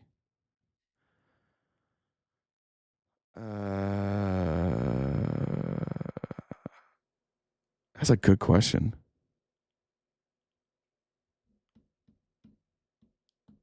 I don't know. I'll get back to you on that one. I don't know.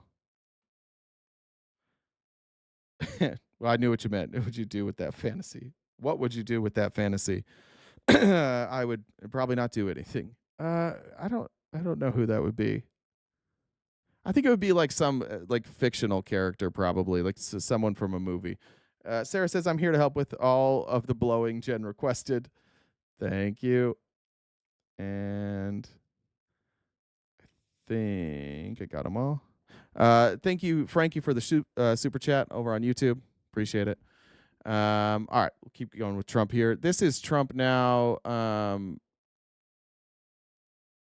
Oh yeah, complaining about the 4 years of hell that he just went through.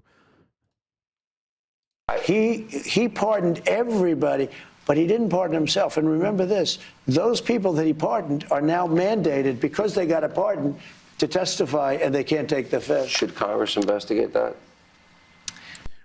Nobody is mandated to testify after they get a pardon. I don't know what the hell he's talking about there. That's not a thing. I think we'll let Congress decide.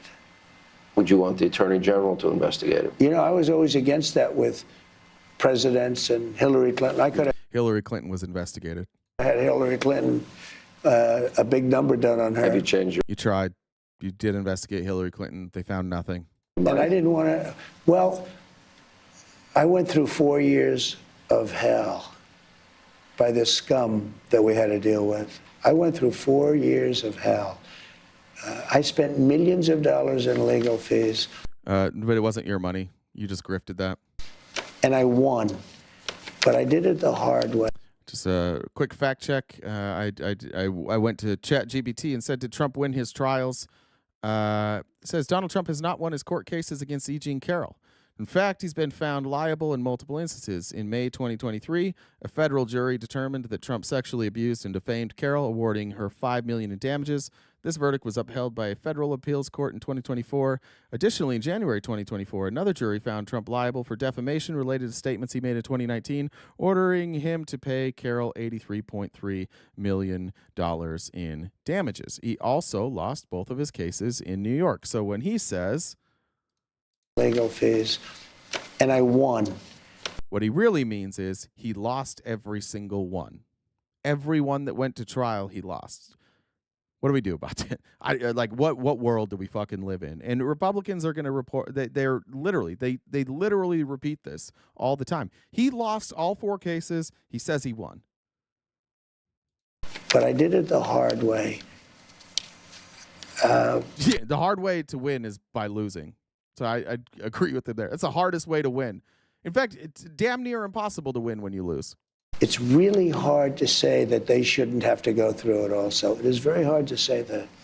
Joe Biden, remember this, Joe Biden got very bad advice because, like he has in everything. Hunter's laptop. He got bad advice on Ukraine. He got bad advice that war should have never started. He got bad advice on Israel. He got bad advice on the way he got out of Afghanistan. We should have gotten out with strength and dignity, not like a bunch of losers.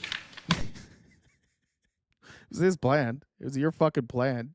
And you had just lost. We literally, like at the time, we followed the plan of an actual loser. Maybe that's why it looked like it was run by losers, because we followed the plan of the guy who had just lost.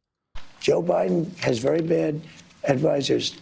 Somebody advised Joe Biden. Somebody advised Joe Biden to follow my plan. And look, if your advisors are telling you to follow my plan, you have bad...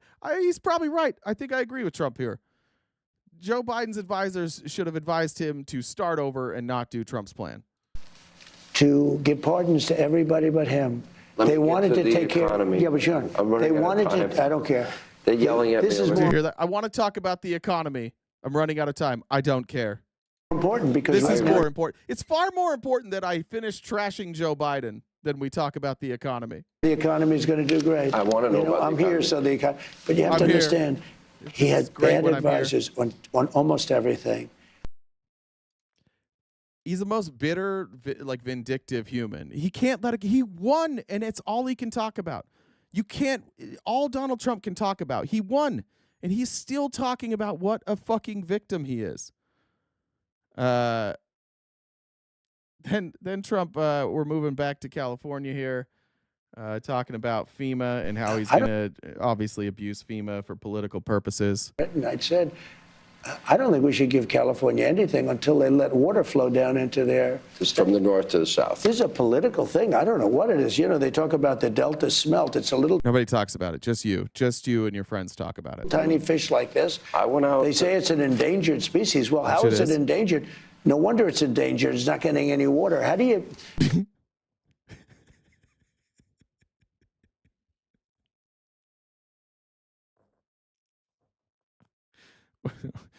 That's the point. It's the fucking point, dummy.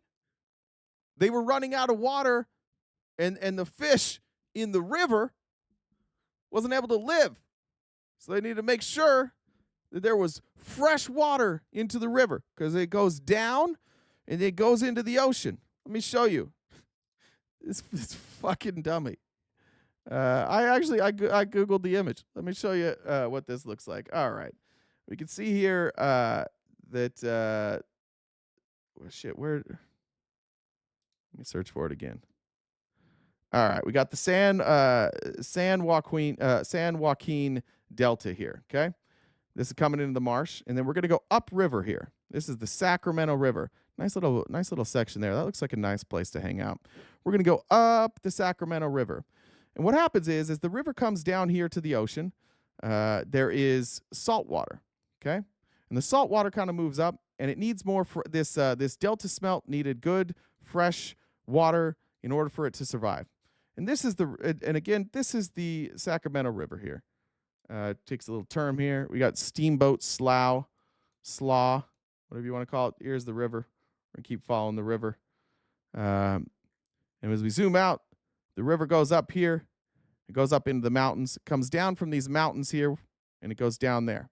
Now, for people who haven't seen a fucking map before, Los Angeles is down here. What we're talking about essentially is the state of, let's say, probably like the state of Kansas, going from the north to the south end of Kansas.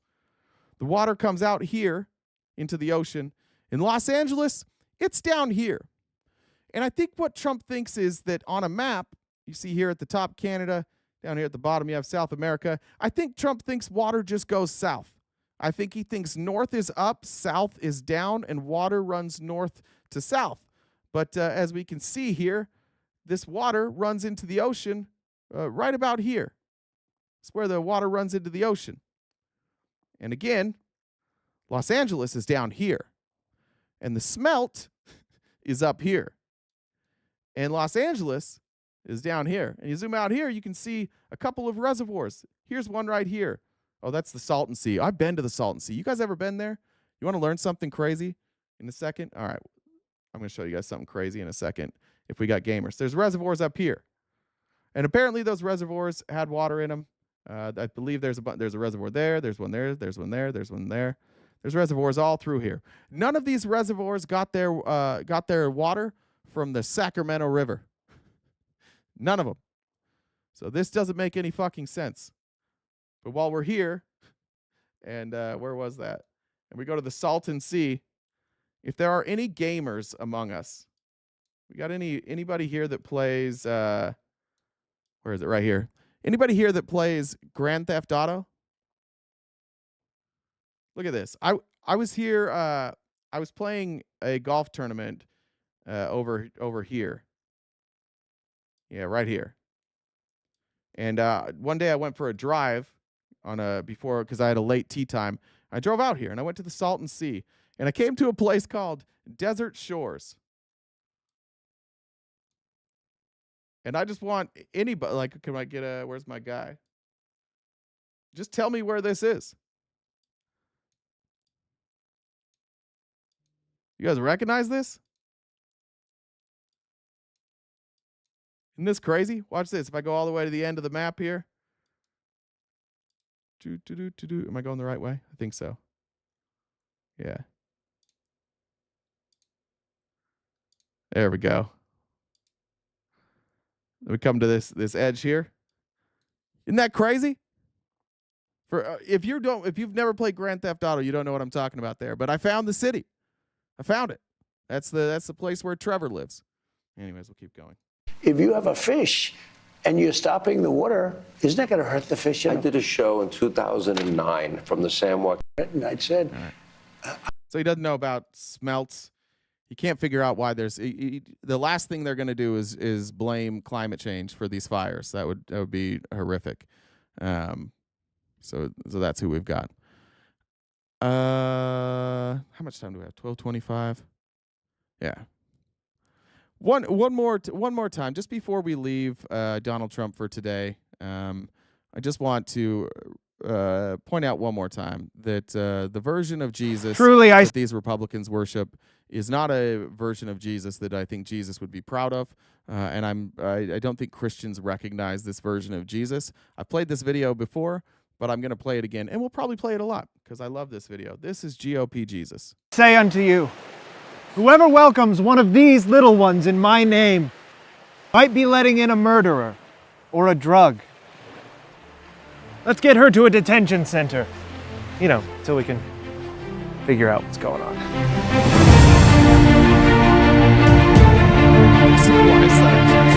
I was hungry, and you gave me something to eat. I was thirsty, and you gave me something to drink.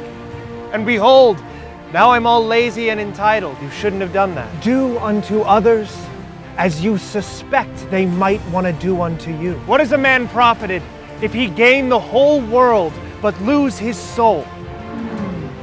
A lot. He has profited a lot. One soul for the whole world, that is an amazing deal. Why do you look at the speck of dust in your brother's eye but ignore the plank in your own? Because of her emails. Yes. If a man strikes you on the right cheek, turn to him and shoot him. That is the law. If you want to be perfect, go. Sell all the possessions that you have and give the money to a solid mutual fund. By this, they will know that you are my disciples. That you say, Merry Christmas! Christ! Christmas! That's my name in there, and I put it in there because I wanted it in there so we could all celebrate Big Boy Jesus' birthday time! Okay? Okay. Rabbi, surely you can heal me. My child, of course I could. But who would pay for it? What?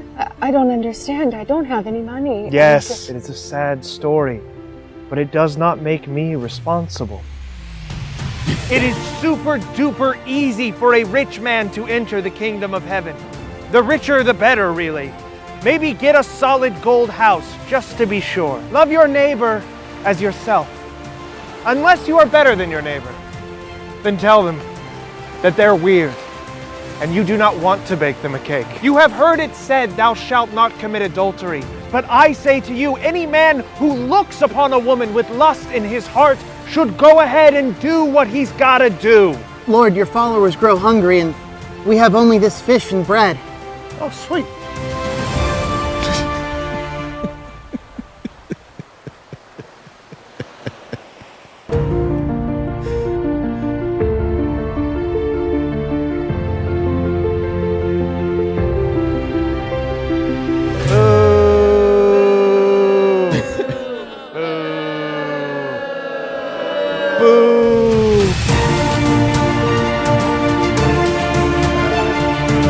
You can find this at Friend Dog Studios. That's their here's their from the producers of and you can also find it if you remember the Discord. We put all these links in the Discord. This one was included. So you can join the Discord, which is free. Doesn't cost you a thing. We don't ask you for anything in the Discord. But it's a good place to go and hang out and say some crazy things that you can't say online. Or just to meet with like-minded people. You're going to want to send a message to me or any of our moderators and send them a message. They'll send you an invite to the Discord. Anne says, why wouldn't the peanut go out? He was assaulted, peanut. Terry says, message to Trump, stop committing crimes, asshole. And I believe that is a liar, liar quote. I like that. James says, fuck Mary, banish Trump, Elon Vance. That's not fair.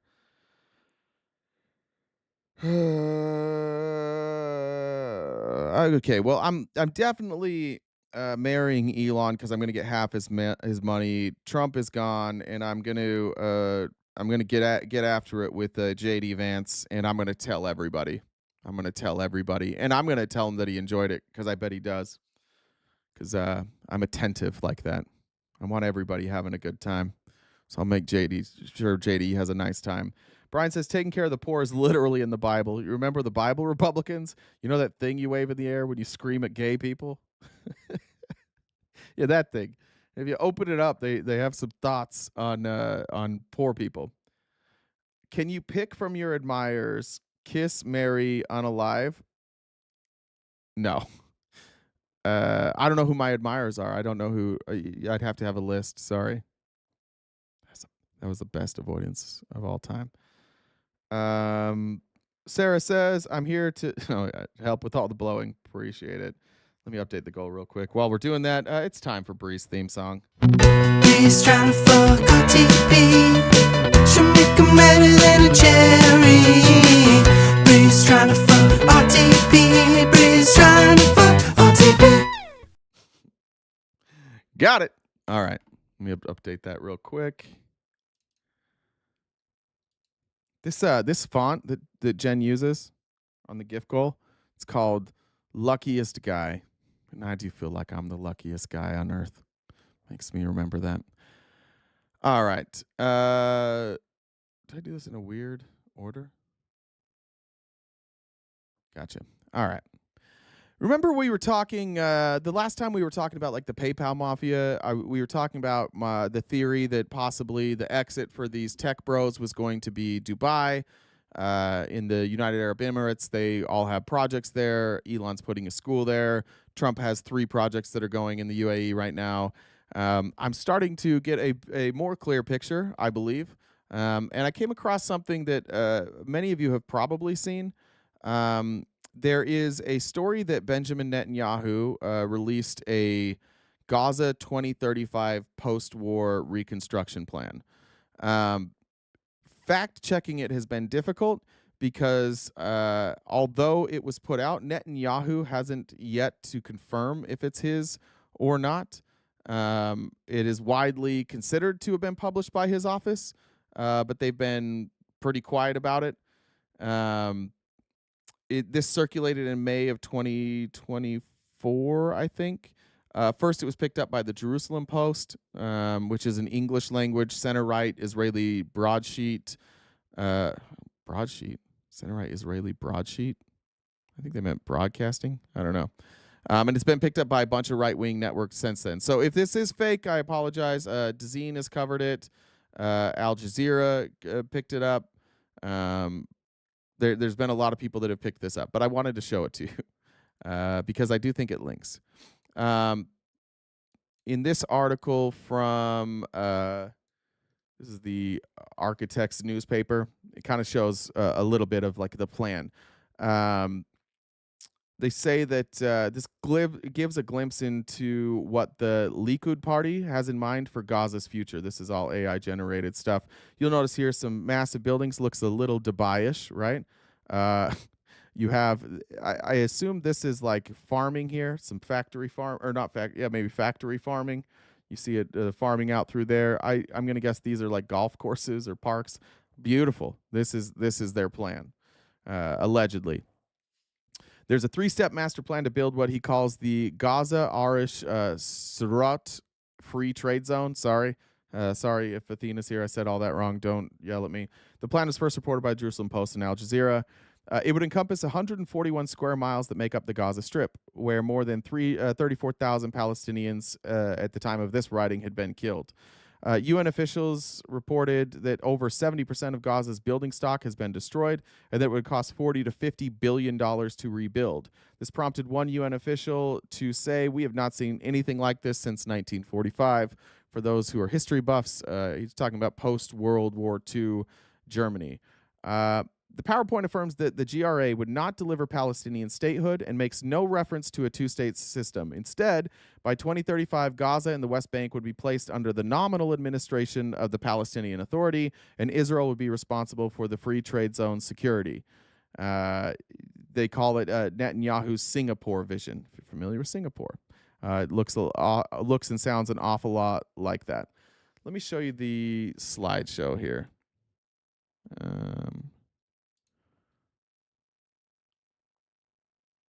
Come on, work. How do I start the slideshow? Is it like this? I don't know how to start it.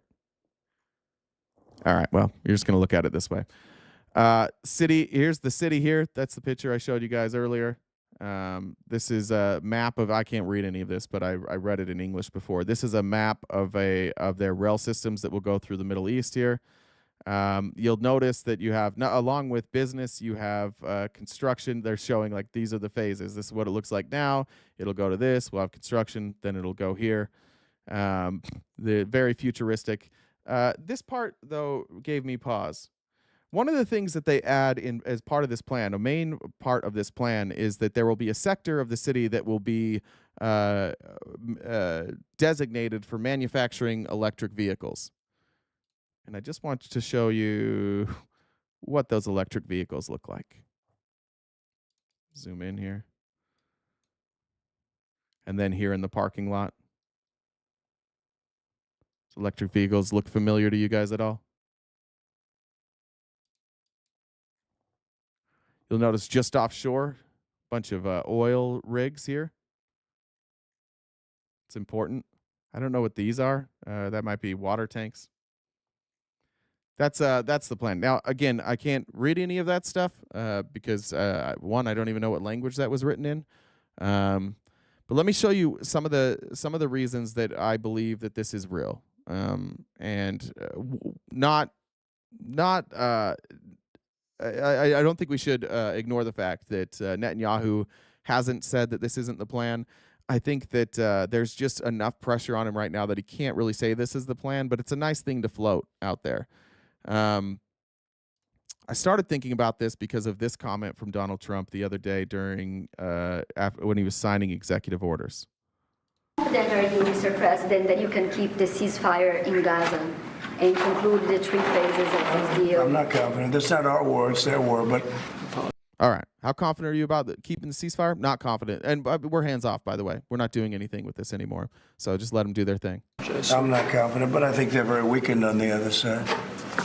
Now, remember, he's been meeting with Netanyahu for months, and he said he had a plan with Netanyahu. Netanyahu's been to Mar-a-Lago. Netanyahu's met with Elon Musk. Remember when it was confusing? We're like, wait, why is Netanyahu meeting with Elon Musk? And then we see his plan, and there seems to be Tesla vehicles there. Do you support the 2-state? Gaza, boy, I looked at a picture of Gaza. Gaza is like a massive demolition site. That place is... Yeah, it's because, if you guys don't know, it looks like a massive demolition site because it's a massive demolition site. Because the Israelis have been bombing the fuck out of it and killing all the Palestinians. That's why it looks like that, because that's exactly what it is. It's really got to be rebuilt in a different way. Do you plan to help rebuilding Gaza? I might. You know, Gaza is interesting. It's a phenomenal location. Sorry, I was asked if you are interested in helping rebuild it. On the sea, best weather. You know, everything's good. It's like some beautiful things could be done with it, but it's very interesting. But some fantastic things could be done with Gaza. How do you see the future in governance for Gaza? Well, it depends. I can't imagine you could have, well, you certainly can't have the people that were there. Most of them are dead. do you see as the future government? Well, I can't imagine having don't say Palestine. Most of them are dead. Yeah. There's no two-state solution under Donald Trump. None. Remember when he said that you guys all told us he was going to end that war? He didn't end it. It got done before he was in office, and now he's saying, can't really have things going if we still have Palestinians there, right? Now, I know this sounds conspiratorial. I'm going to back this up with a lot of other information. Here's what Netanyahu has said. This is from Times of Israel. Here's what Netanyahu has said about rebuilding Gaza. Told the top Knesset panel that Saudi Arabia and the United Arab Emirates would finance the reconstruction of the Gaza Strip. Now, if you remember correctly, the Abraham Accords had multiple countries. It was United Arab Emirates, Jordan, Egypt, and Israel, and was it Morocco? Might have been Morocco. First step in Gaza, he says, will be to defeat Hamas. After that, I believe that the UAE and Saudi Arabia will support the rehabilitation of the Strip. Did you notice how the plans looked really, really similar to projects that the Saudis have built and that the UAE has built? The basis for Netanyahu's claim was not immediately clear. Neither oil-rich Gulf country has given any public indication that it would be willing to take on such a task. I disagree with that. I disagree strongly that they haven't given any indication that they would do it. In fact, I think they've given every indication that they would, but they don't want to be associated with the obliteration of the Palestinians because they themselves come from predominantly Muslim countries. So you can't say like, oh, well, we're cool with the killing of Muslim people over in Palestine, but I think they'll be involved. Arab and U.S. officials have both told the Times of Israel repeatedly over the past 2 months that Arab support for the reconstruction of Gaza is far from a given and that it will at best amount to a placeholder until the Palestinian Authority is ready to take over and advance a two-state solution. They're not going to do it well, but they might act as a placeholder. The premier intensified his rhetoric further against the PA during his Knesset appearance on Monday, with leaked transcripts quoting him as saying, the difference between Hamas and the Palestinian Authority is that Hamas wants to destroy us here and now, while the Palestinian Authority wants to do it in stages. We cooperate with the Palestinian Authority against Hamas when it serves both our interests up to a certain extent. Right?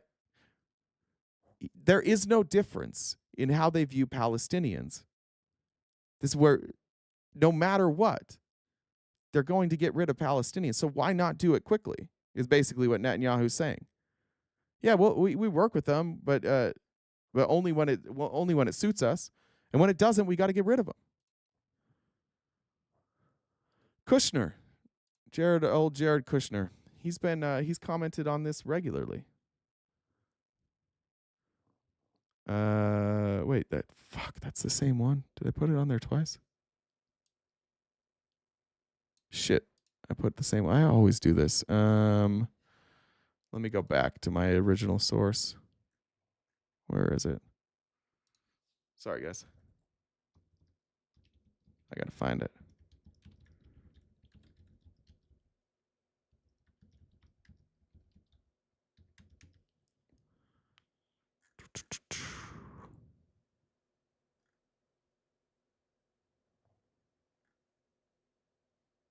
I think it's this one.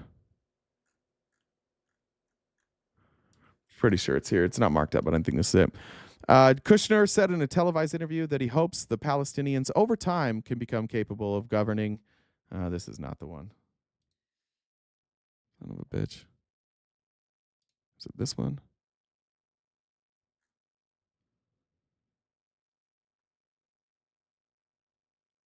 Damn. This was an important one, too. I can't skip this one. I'm sorry, guys. Let's go here.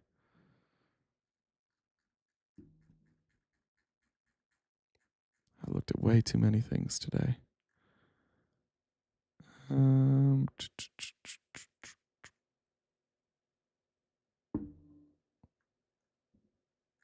Son of a bitch.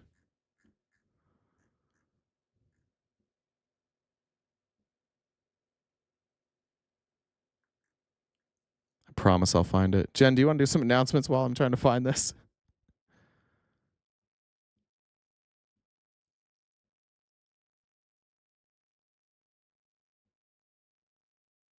Oh, there it is. Found it. Boom. Sure. Well, now I found it, but go ahead and do your announcements anyways. I need a drink. I've got it's I have to mute my phone when I come over here so it doesn't have background. This is the multitasking that I'm multitasking is insane right now. So is that number current, the 209? I know you have some messages. There's a couple that came through. Terry said, why do you think Donald Trump wears so much makeup? Because he doesn't like how he looks. He doesn't like looking himself in the mirror, so he creates a new version of what he wants to look like. What was the best day of your life? I don't think I realized it at the time for sure, but for sure, like the best day of my life as far as what changed for the better was the day I had my daughter.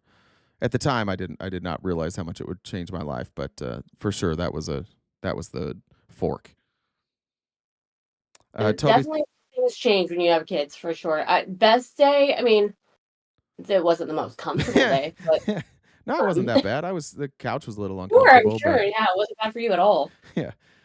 Toby says Vance would have you sit in the corner and film him in the futon. Okay, that's true. Hey, dude, watch this. Sarah said to clean your carpet that JD's couch sits on. A lot of people liked that I was going to get after it with JD Vance. I mean, that sitting room with the rug and the couch, I might need its own special rating. It's dangerous. It's dangerous for sure. All right, go ahead. Probably not very sanitary either. I clean up after myself. Go ahead. Is that all of them? That's all of them, I think. Yeah. Okay, do the math. Working on it. Do the math. All right, so we've got roughly hour and 15 left. When we figure out what that number is, we've got, like I said, hour and 15 to knock out the gift goal. Venmo, Cash App, PayPal, Super Chats, all of those things will go towards the gift goal. You can send just about anything, and he will read whatever message that you include for the most part, as long as he doesn't take it down. If you haven't subscribed to us on TikTok or YouTube or Twitch, please do so. We've got options in all three. We've got memberships on YouTube that we're trying to hit a minimum of 500 so we can get our calendar done. And looking for my jokes. I've got, like I said, all multitasking. I'm multitasking. I've got so many things open. So I have my joke sheet. If you guys haven't figured out, I'm a friggin' nerd. I have spreadsheets for everything. So it's a lot. Cool. But it's very, very nerdy. Yeah, so let's knock out that goal. What do a tick and the Eiffel Tower have in common? I don't know. They're both parasites. Stupid. That's stupid. Is a tick a parasite? All right. Here's Jared Kushner on Gaza. He said, praised the very valuable potential of Gaza's waterfront property, suggesting that Israel should remove civilians while it cleans up the area. Yeah, you should get everybody out of the place that you just bombed. Gaza's waterfront property could be very valuable if people would focus on building up livelihoods, Kushner said, instead of running from the Israelis all the time. If you think about all the money that's gone into this tunnel network and into all the munitions, if that would have gone into education or innovation, what could have been done? They were spending their money on their defense, and Jared Kushner doesn't like that. It's a little bit of an unfortunate situation there. That's what it is. That's what Gaza is. Just a little bit of an unfortunate situation. But I think from Israel's perspective, I would do my best to move the people out and then clean it up. But I don't think that Israel has stated that they don't want the people to move back there afterwards. Have they stated that they do want people to move back there afterwards? Historically speaking, when you remove people from their birthplace, do you usually bring them back in? When you remove people from their lands, is it to just like to get them to come back in later? We're just going to clean it up for you, and then you're welcome back.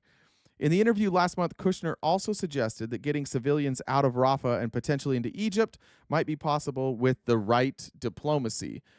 And then he went and he signed the Abraham Accords with Egypt, right? I wonder why Egypt. Also positing a plan for the, I think it's Negev desert in southern Israel. He says he would just bulldoze something in Negev and try and move people in there. I know that won't be a popular thing to do, but I think that's the better option. So you can go in and finish the job. If you look at the Negev region, let me show you this on a map. I didn't know where it was. This is Gaza here, obviously along the beach. There's a lot of oil through here, a lot of natural wealth. And where he wants them to go is clear the fuck out here to Negev. And when you zoom in on Negev, there's not a lot there.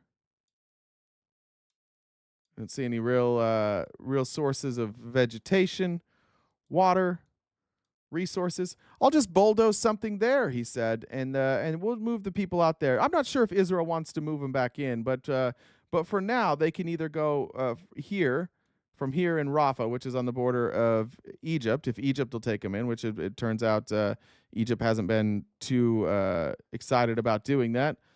So it sounds like we're just going to move them out to the desert, out here to Negev. That's the plan now. We're going out here in the desert. Looks like some high elevation. Yeah, maybe. I don't know what the elevation change is right there. I think that was mostly it. But then it's important to remember that Jared Kushner, like the way he speaks, and he's careful. He's the opposite of Trump. He's incredibly careful with everything that he says. So he doesn't offer any words for Israel. He's not like, oh, Israel's going to do the right thing. He just says, it's really unfortunate that all of these bad things are happening that are clearly the fault of the Palestinians, because they could have a really nice society here.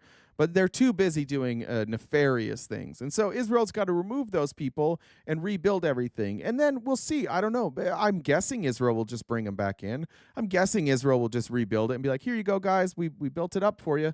Come on back. Everybody knows that's not what happened. It's becoming very, very transparent. There was a live chat on X with Elon and Netanyahu.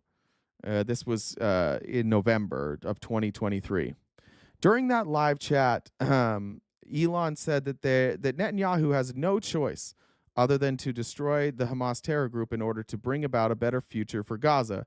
And he agrees with Netanyahu that the organization has G-side intentions towards the Jewish people. Oh, really? You literally, all of you say just get rid of them. Nobody's attempting to G-side the Israelis here. This is a business deal that started during the first Trump administration. I think we need to be very clear about what happened. They called this a peace agreement. The reason all these people are involved right now is there's a bunch of valuable land in the Gaza Strip, and the Israelis are either need the money from us, from Elon Musk, from the Saudis, from UAE. They either need that money to build it, or it's their way of gaining favor so that Netanyahu can do what Netanyahu is going to do, which is attempt to eliminate the Palestinians completely.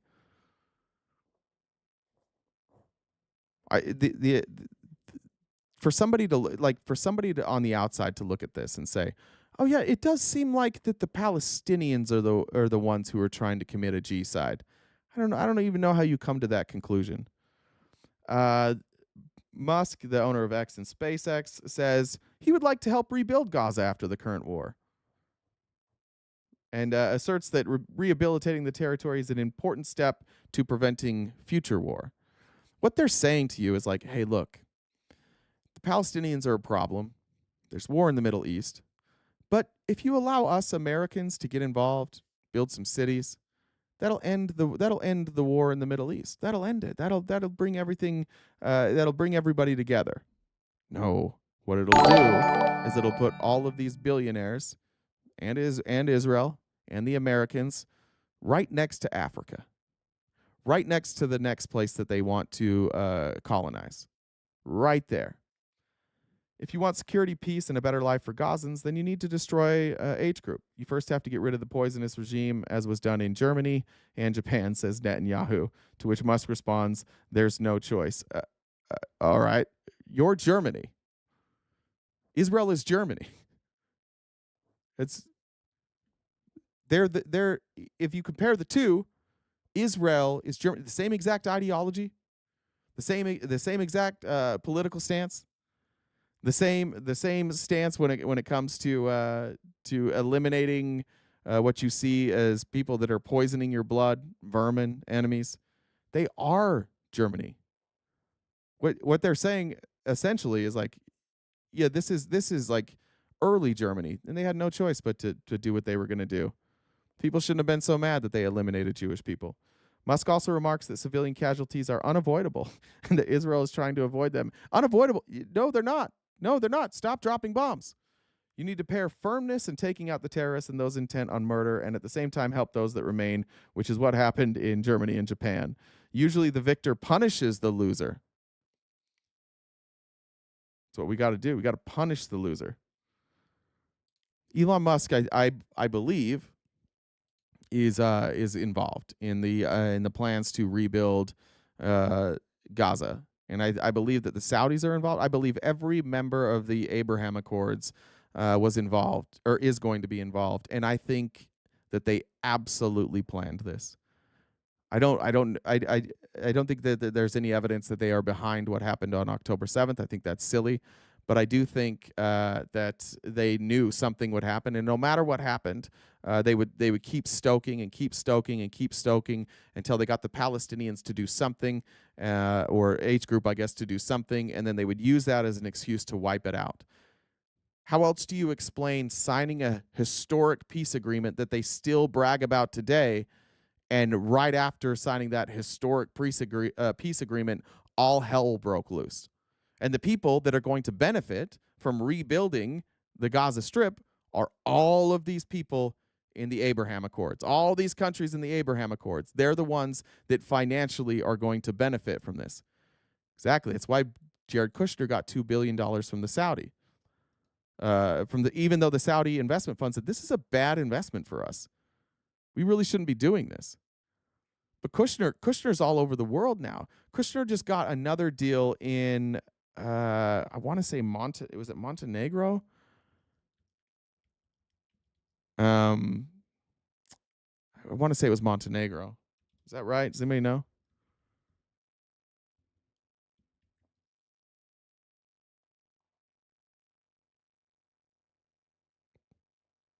I swear it was. Anyways, I'll look that up for tomorrow. It's why Pence and Pompeo pushed to move the embassy. Well, look, I think that what Trump and all these folks saw, and the reason that they aligned with the Christian nationalists and the Christians, is because Christians want the embassy moved to Jerusalem because they feel like it's fulfilling prophecy. And Trump and Kushner want to do it. Trump and Pompeo. They wanted to do it because that's what they believe should happen. And it just so happens to work for Donald Trump too, because he's going to benefit from this. I mean, all Trump has done since he left office is do deals in the Middle East and make a bunch of money off of the people in the Middle East. That's all he's been doing with all these. This is not a peace agreement. It's an investor group. It's a VC. At best, it's a VC. They're just working together, pooling their resources and their ideas and their power and their influence so that they can claim other areas where they want resources. By VC, I mean venture capitalists, by the way. Yeah, that's mostly what I wanted to cover on that. I think it's very clear right now what's happening.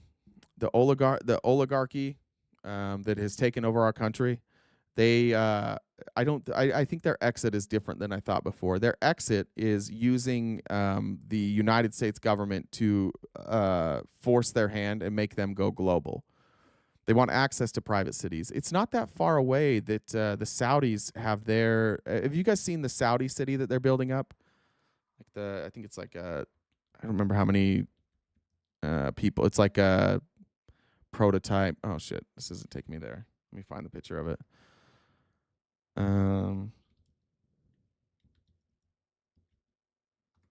forget what it's called. Do you guys know what it's called? I think it's called like, is it Prince or something? Yeah, the wall city. It's called the Line, Neom. Part of that NEOM, part of that plan that Netanyahu put out said that they will have a high-speed traffic or a high-speed rail between this city and Palestine.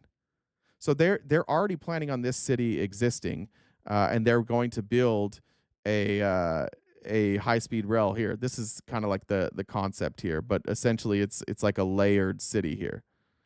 If you want to look at, have you guys seen this? It's neom.com. So part of the exact thing, like why would they be talking about bringing in the Saudis and all these other partners if they don't actually have a plan? Like why would they put a plan in place with a high-speed rail? Let's see the video. For too long, humanity has existed within dysfunctional and polluted cities that ignore nature. Now, a revolution in civilization is taking place.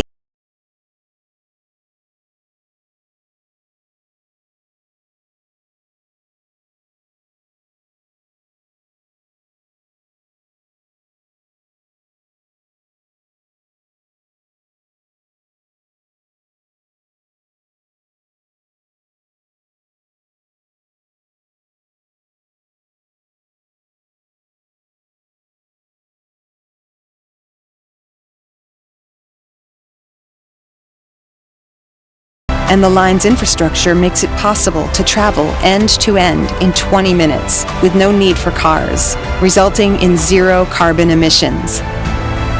By leveraging AI technology, services are autonomous, saving you time and effort. Designed by world-leading architects, the line is 500 meters tall, 200 meters wide, 170 kilometers long, and housed within. Look, a lot of that is real. Like that, a lot of that stuff is like what potentially could be a real solution to climate change. It could be a real solution to, like I said, renewable energy. But I am nervous about allowing people to trap me inside the walls. I'm nervous about that. All of these ideas seem cool until you figure out, like, oh wait, but somebody's going to be in charge. And who's going to be in charge? Well, in Saudi Arabia, that would be the Saudi royal family, right? Mostly. Or the people with the most wealth. I get why, like, for like a Republican sees it. Like, let's say Elon tweets that out. I could see how Republicans are like, look, that solves all the problems for us. Now we never even have to talk about global warming anymore or sustainable energy. This is great. Yeah, this is good for us. Because now all the stuff that we don't want to talk about, that we ignore, we don't have to talk about anymore. But do you want to live that way? Does it open it up to segregated village? Somebody said like segregation. Yeah, that you don't think that the rich would want like the nicer part? And that like all that infrastructure requires updates, all that infrastructure requires funding. You don't think that it would just eventually become exactly what we have now? But now you're trapped inside of a wall, so you can't even really get away. I don't know how you get in and out of that. I don't know, is there a door with a guard? They're like, you can go out into nature if we let you. Cool. It's a real plan that they're coming up with. The thing is, I don't actually think they're good enough to do it.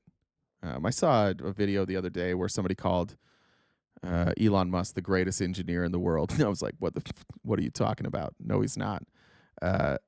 I think that these people want a way to solve the problems while keeping all of their money. And so they come up with these wild ideas. But in order for these wild ideas to work, it requires them forcing people to be part of it. Because if people can leave, the second it's bad, they're out. So you have to require people to stay. I'd imagine in that city, there's some sort of contract when you sign up for that city for how long you have to live there, what rules apply. It's also a way that the billionaires might just be able to create their own private cities like they've been talking about. I mean, that's what all the oligarchs say they want. They want these like private cities where they can govern themselves. We've seen what they do with their private cities. We've seen what they do at Google. We've seen what they do at Facebook. We've seen what they do at Tesla. they've tried to make their own communities. They've tried to make their own cities and turn their companies into a city. And what eventually happens to all of them? Profits need to keep rising. They need more money, so then they demand people work harder. And then when people don't want to work as hard because they're like, fuck, I literally live in a bubble, then they're like, all right, well, now we're going to hire cheaper labor from overseas. Goodbye. As long as we can replace your labor with somebody else, we don't give a shit. And that's what I think is happening.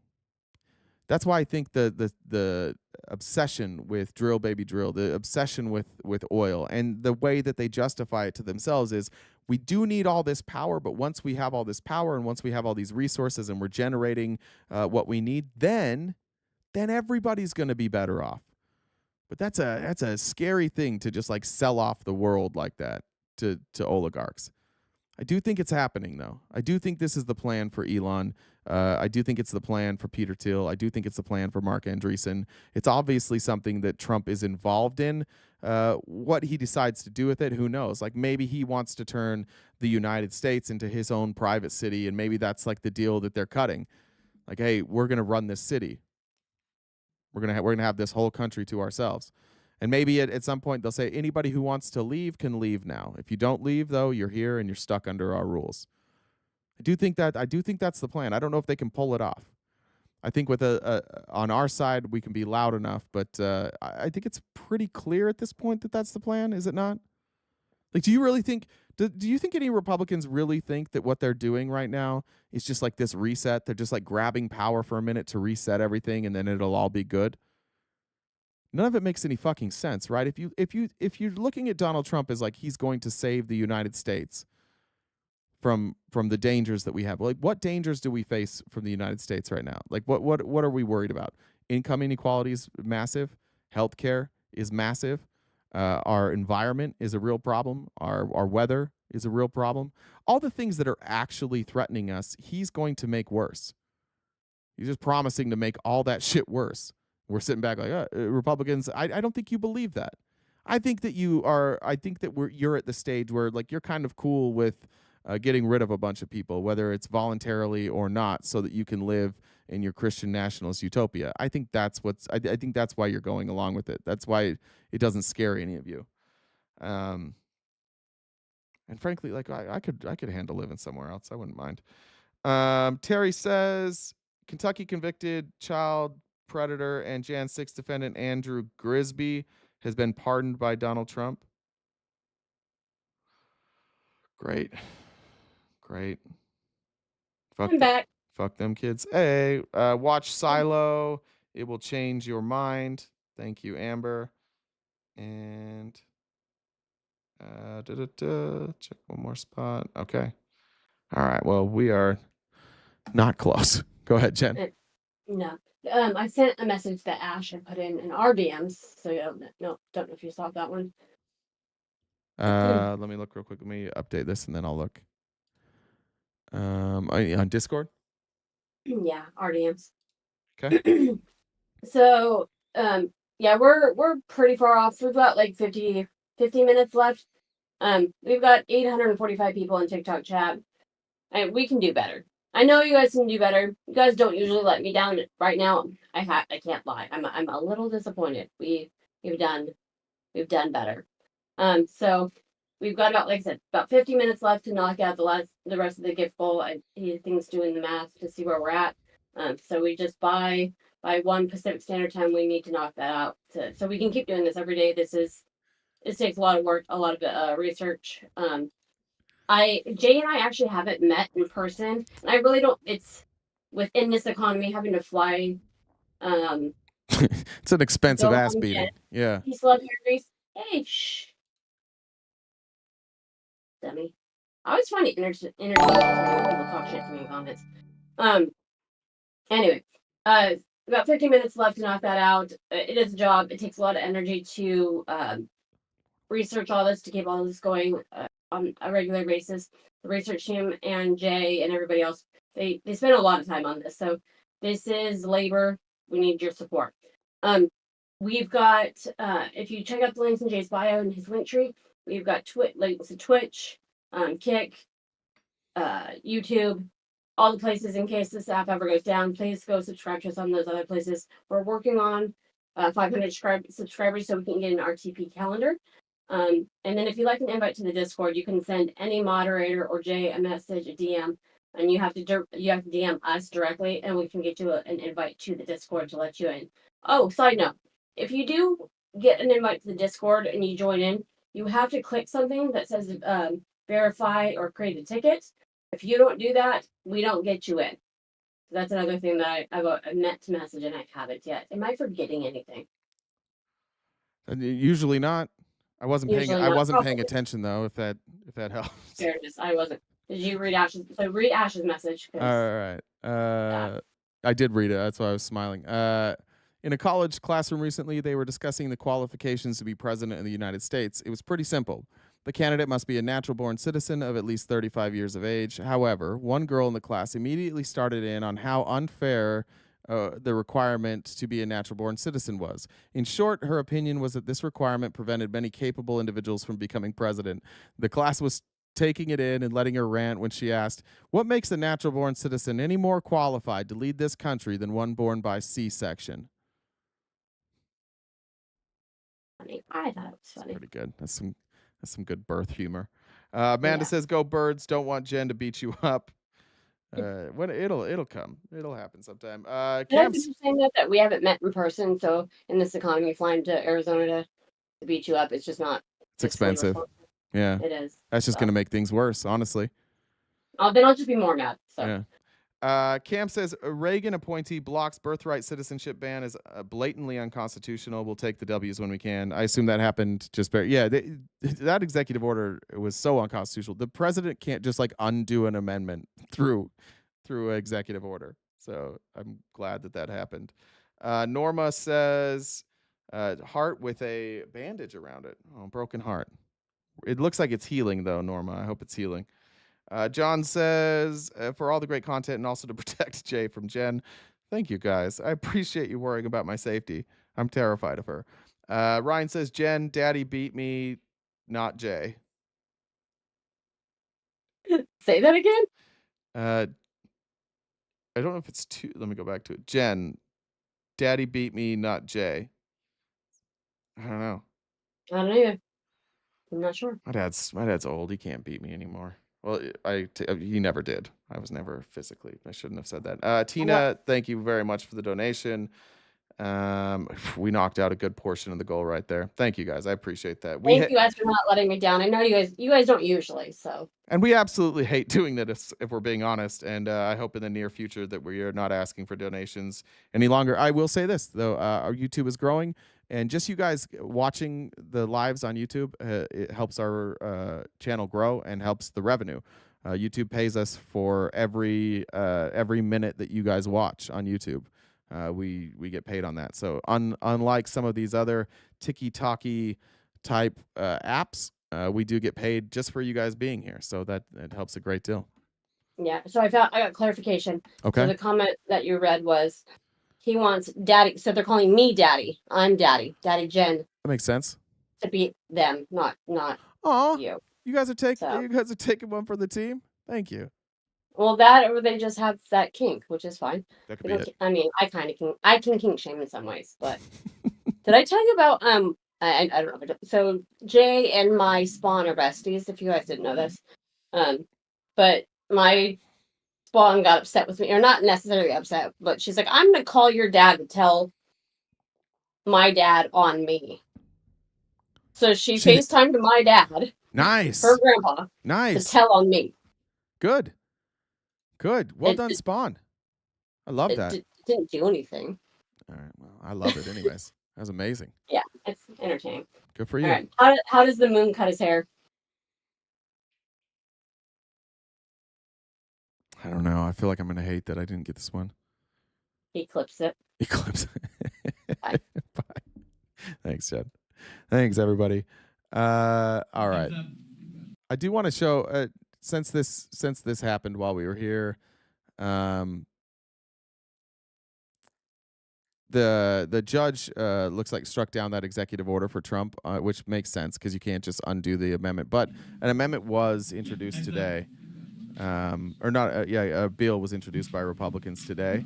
I haven't watched it yet, so we can watch it for a minute. I'll probably pause it in between. This is Brian Babin with the ending the exploitation. What is this? Ending the exploitation of, what did that sign say?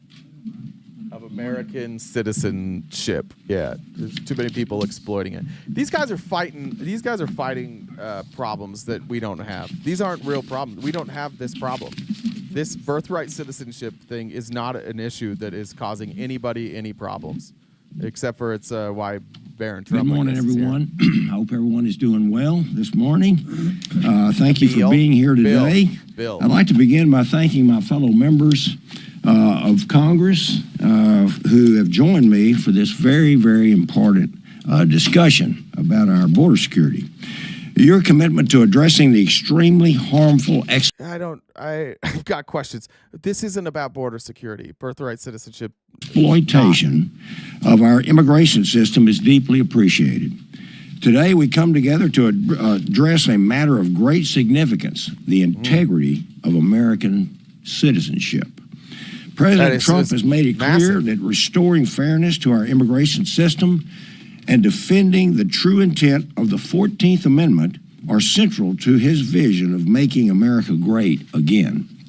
His historic executive order to end birthright citizenship marks a critical step forward, and now with the birthright citizenship... Just so you guys know, this freaking skeleton with the red tie, that's Andy Biggs. That's my congressman, who I absolutely abhor. It is distracting to watch him. He's just so anxious to be able to get his hate speech out there that it's viscerally he has a hard time keeping it in. Act of 2025, we can solidify these reforms into lasting law and codify them. This bill is quite simple. Let me share with you the criteria for automatic citizenship.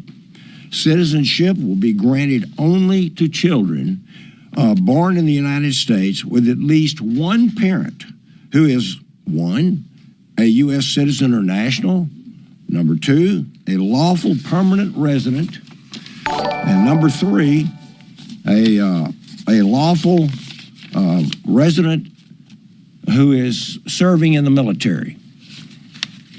This is about ensuring the citizenship. This guy can't even explain what his bill is. Did he not sound like you needed all three of those things? He can't even explain his own bill. He has no idea. A cornerstone of our national identity. You know why they can't explain? Sorry to pause it all the time. It's because they didn't write it. It was written by Heritage Foundation, and they're just the dumb dicks that Heritage gets to run out there and sponsor this. Anytime you see Republicans sponsoring a bill, and you're like, wait, I don't know any of those people on stage. That's one of the Heritage ones that nobody wanted to touch, and so this is like the D squad. They're rolling out the D squad because nobody wants to be part of this bill. It is protected, respected, and aligned with the principles upon which this country was built. This is the time, ladies and gentlemen, to pass this legislation, which has been plaguing our country for well over 100 years. This opportunity will not come again, at least not for a long, long time. Can anybody, just off the top of your head, can anybody point to how this is a problem? How birthright citizenship has been plaguing our country for 100 years? I'm anxious. I'm anxious for them to tell us how it's hurting us. Andy Biggs actually has a town hall tonight. I think maybe we all get together and flood the phone lines and ask him to answer some questions about this. So please strongly urge your members of Congress to co-sponsor and vote for this important bill. I look forward to sharing this more about this legislation and engaging in a meaningful conversation about its importance. And so with that, I'd like to pass the microphone over to another member of Congress who has been a consistent advocate for enforcing our immigration laws, my fellow co-chairman of the House Border Security Caucus, Representative Andy Biggs. Oh, good. Yes, sir. Guys, you may want to keep some moisturizer handy here. You may want to you may want to consult a doctor if any of your appendages become inverted. The sound of this man's voice is going to really cause some distress internally for you. Thank you, Mr. Chairman. Thank you for all of you being here and my colleagues for being behind me.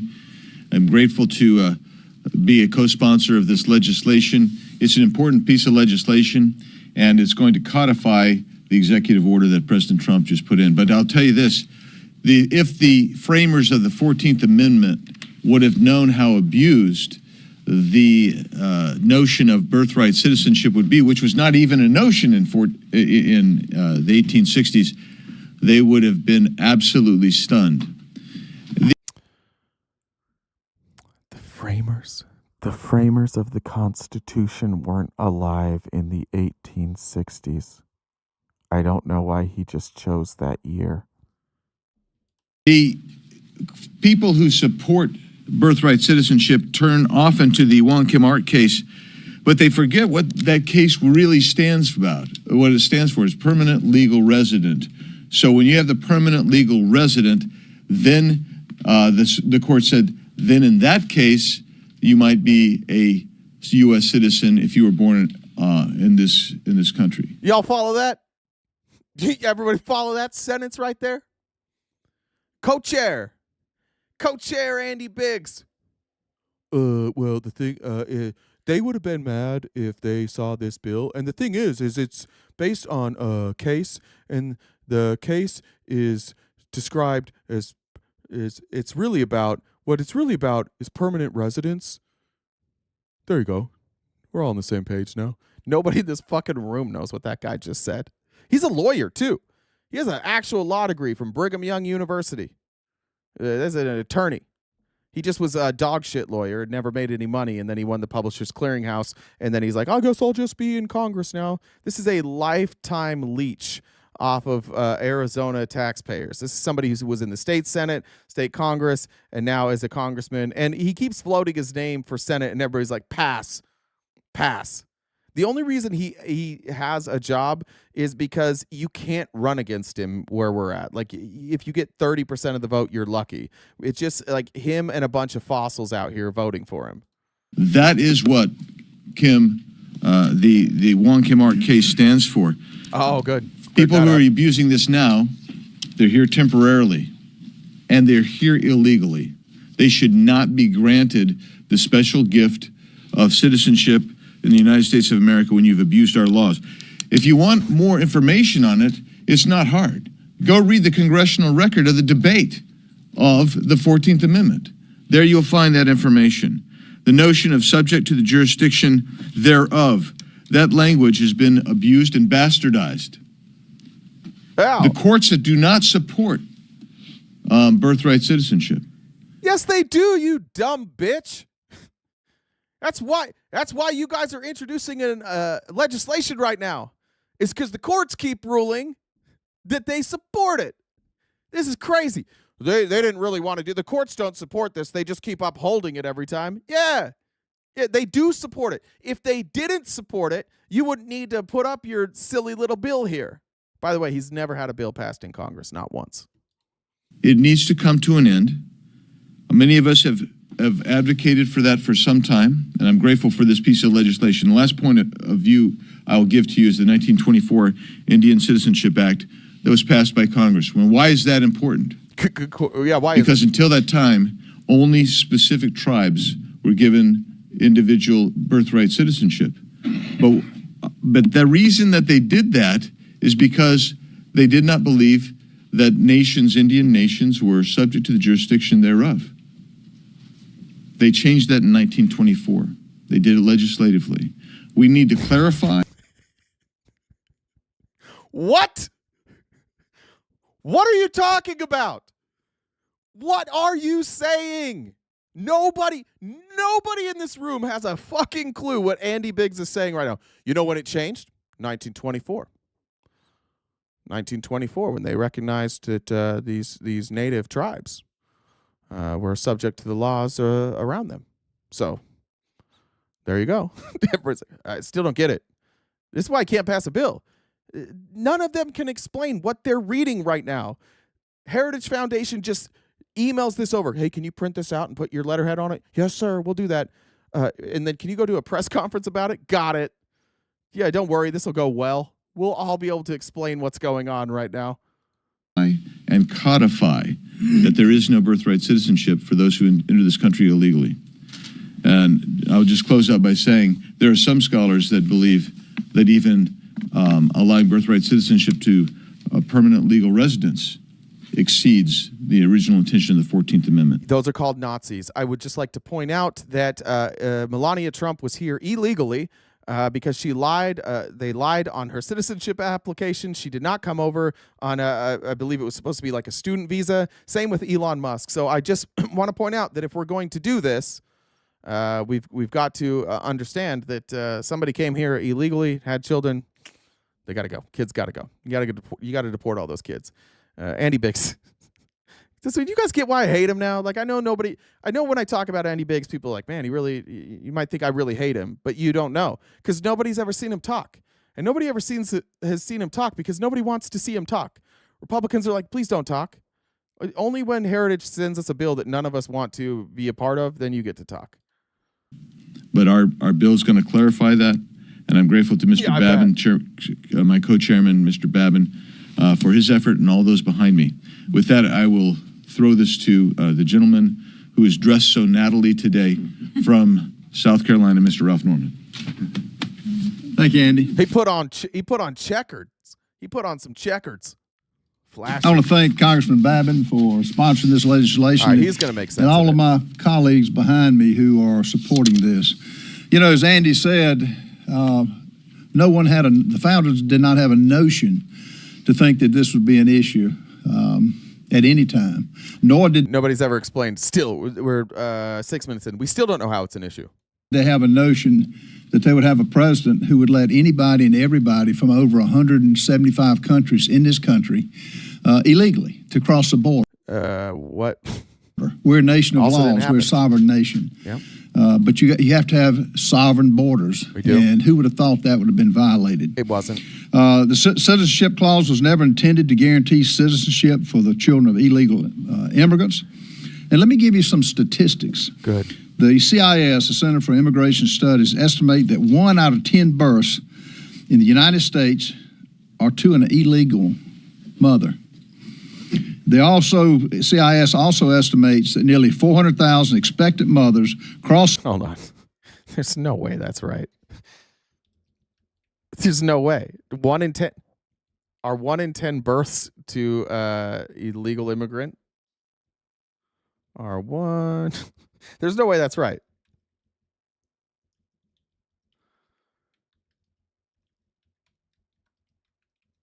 Yeah, I'm looking it up right now. We're going to have to fact check this in real time.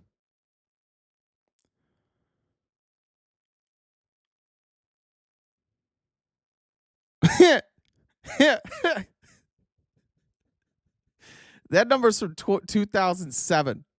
In 2007, approximately 9% of all U.S. births were to unauthorized immigrant parents. By 2016, this figure had decreased to about 6%.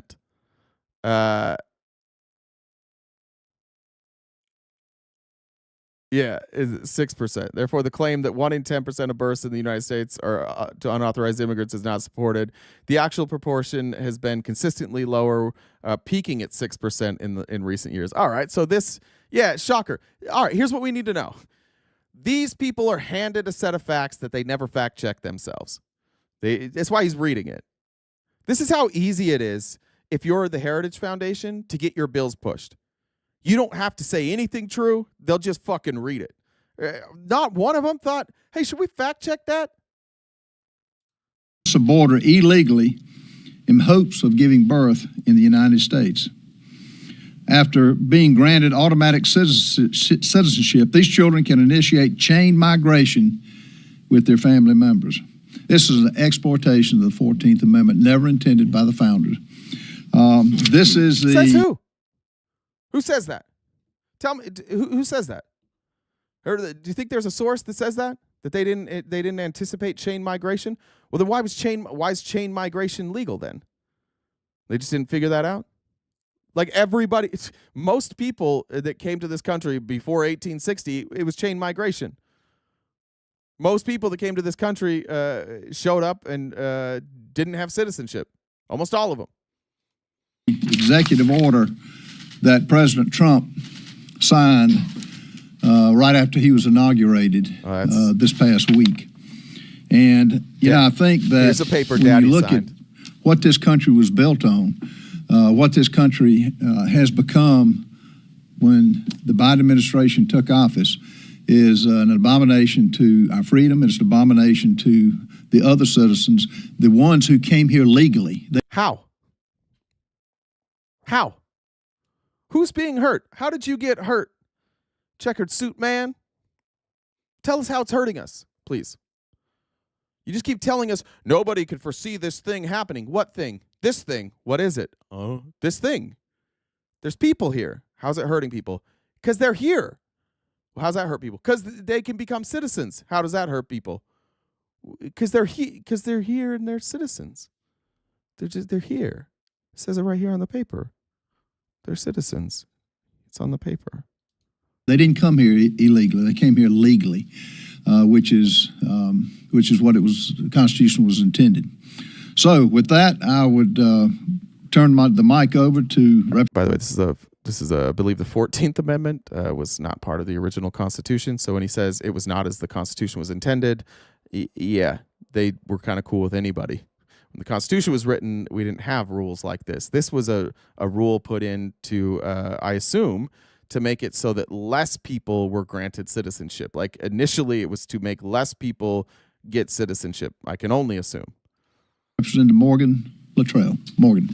I'll yield. You guys This is okay. The brother of Marcus Luttrell decided he's not speaking. Then Brandon Gill. You got Dana. Who? Oh, not Brandon either. Oh, it's the lady? Okay. I didn't even know we had a lady. Diana Harshbarger. Yeah. Pharmacist from Tennessee. You know, as the only biological female who could birth up here, just so you fellas know. Good joke. You know, this is a big-time industry with birthright citizenship. People will come from many, many countries to give birth, and they pay a lot of money to get here. So this bill would negate that, and so therefore would... So why is that a problem? You see what this is? Like, when they say that they're not racist, none of them can figure out why this is a problem. Not yet. We're 8 minutes, almost 9 minutes in. Not one person has been able to tell us why this is a problem. Stop that stream. People come for nefarious reasons, but like I say, there's other people making money off of this. Who? So just be aware of that. So now we'll turn it over to Mr. Gill. What's she talking about? The airlines? What's she talking about? The hospitals? There's other people. Hotels? Who's making money off of this? People that sell luggage? There's people that spend a lot of money to come have kids here. All right? And people make money when people spend money. Okay. I was under the impression you guys were capitalists. From Texas. Thank you. Yeah. Is that what she's saying? It's trafficking? Is that what she's trying to get at? That there's like a trafficking industry for this? Okay. Let's see some evidence. And thank you, Chairman Babin, for bringing this up.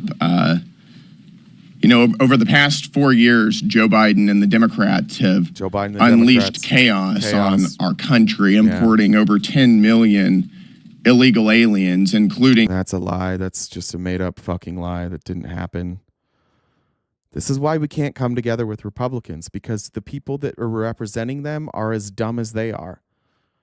They just repeat lie after lie after lie. Like it's so old.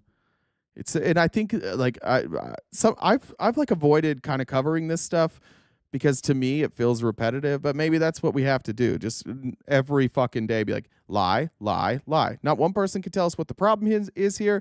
Not one person can tell us what there's the solution, but every single person so far has told a lie.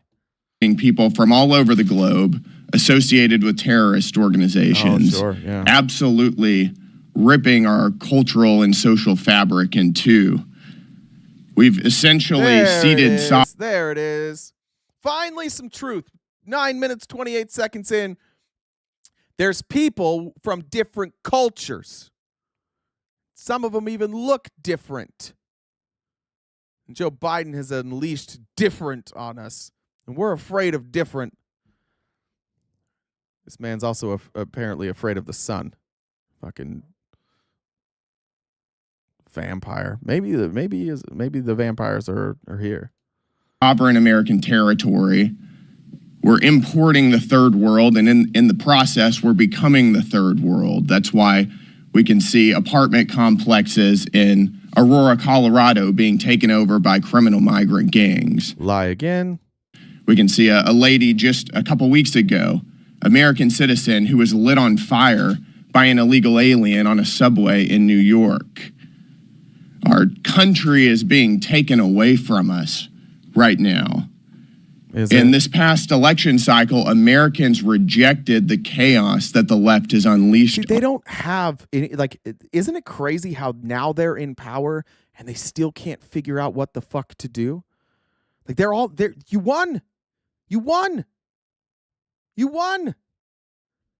you're still just up here talking about how bad Joe Biden is so bad. We're going to have 4 years of Joe Biden fucked things up. Everything's bad because of Joe Biden.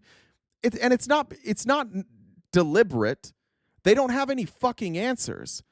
The reason that the Republicans went from Mitt Romney Republicans to Donald Trump Republicans is because nobody has any real answers anymore. Everything that they believe in doesn't work, and they're not allowed to evolve their positions because they're conservative, so they have to stay the same.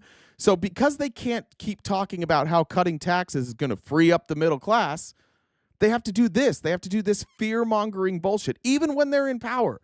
We're going to have to hear this for the next 2 years, and then once Democrats get the House back, then it'll be, oh, things were going so great in those 2 years until Democrats took over. On our nation. You have to ask yourself, why are the Democrats doing this? Why have they been doing this for so long? It's so obviously unpopular to import millions and it's so unpopular that maybe we're not millions doing and it. millions of people into Maybe the country. That's not what's happening. And I think we have to ask, what else are they selling? The left has nothing to sell but inflation, censorship, infanticide, and transgenderism. So they're losing elections, and in order to get over that, they need to import a new electorate. And I think that that's the motivating factor behind 4 years of open borders. Mass migration impacts. Joe Biden wins in a landslide. And what Democrats decided is, we can't win elections, so we better open the border. He just won. Most votes of any president ever. Won by like 7 million votes. Electoral college domination. And his conclusion is, they can't win, and so that's why they did that. They just won. They won. Congressional apportionment, taking congressional seats away from traditionally red states, benefiting traditional blue states, and we know that the left has been pushing for a path. Except for it doesn't happen. Jasmine Crockett, Queen Jasmine, has told us, and rightfully, that even when red states who benefit the most from illegal immigration, even when those are included in their census, they gerrymander it, and they picked up 2 new Republican seats. In Texas, the influx of immigrants gave them 2 new Republican seats in the House. What's the margin in the House? I wonder what would have happened if those would have been Democrat seats. To citizenship for illegal aliens for a very long time. I think it's time that we stop allowing the left to systematically rig our elections in their favor by importing a new electorate.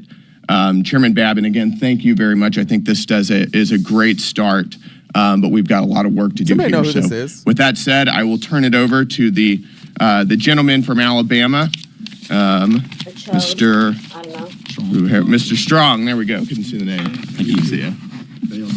That's right. All right, so far... First of all, thank you, Mr. Chairman, for your leadership in this issue. And Congressman Biggs, you hit it out of the park. That's exactly what's going on in America. Nobody knew what he said.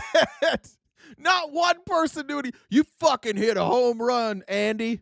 Nobody knew what he said. Not one of you knows what he said. 20th marked the dawn of a new day in America. Thanks to our mandate from the American people, we will no longer tolerate the abuse of our immigration system. President Trump's executive order on birthright citizenship puts America first. Yeah, it got shut now down. Congress must take action and pass this bill to close the loopholes that have gotten us here. This silly goose is just literally up here reading. Somebody already read this. They already read this one word for word. This is a word for word.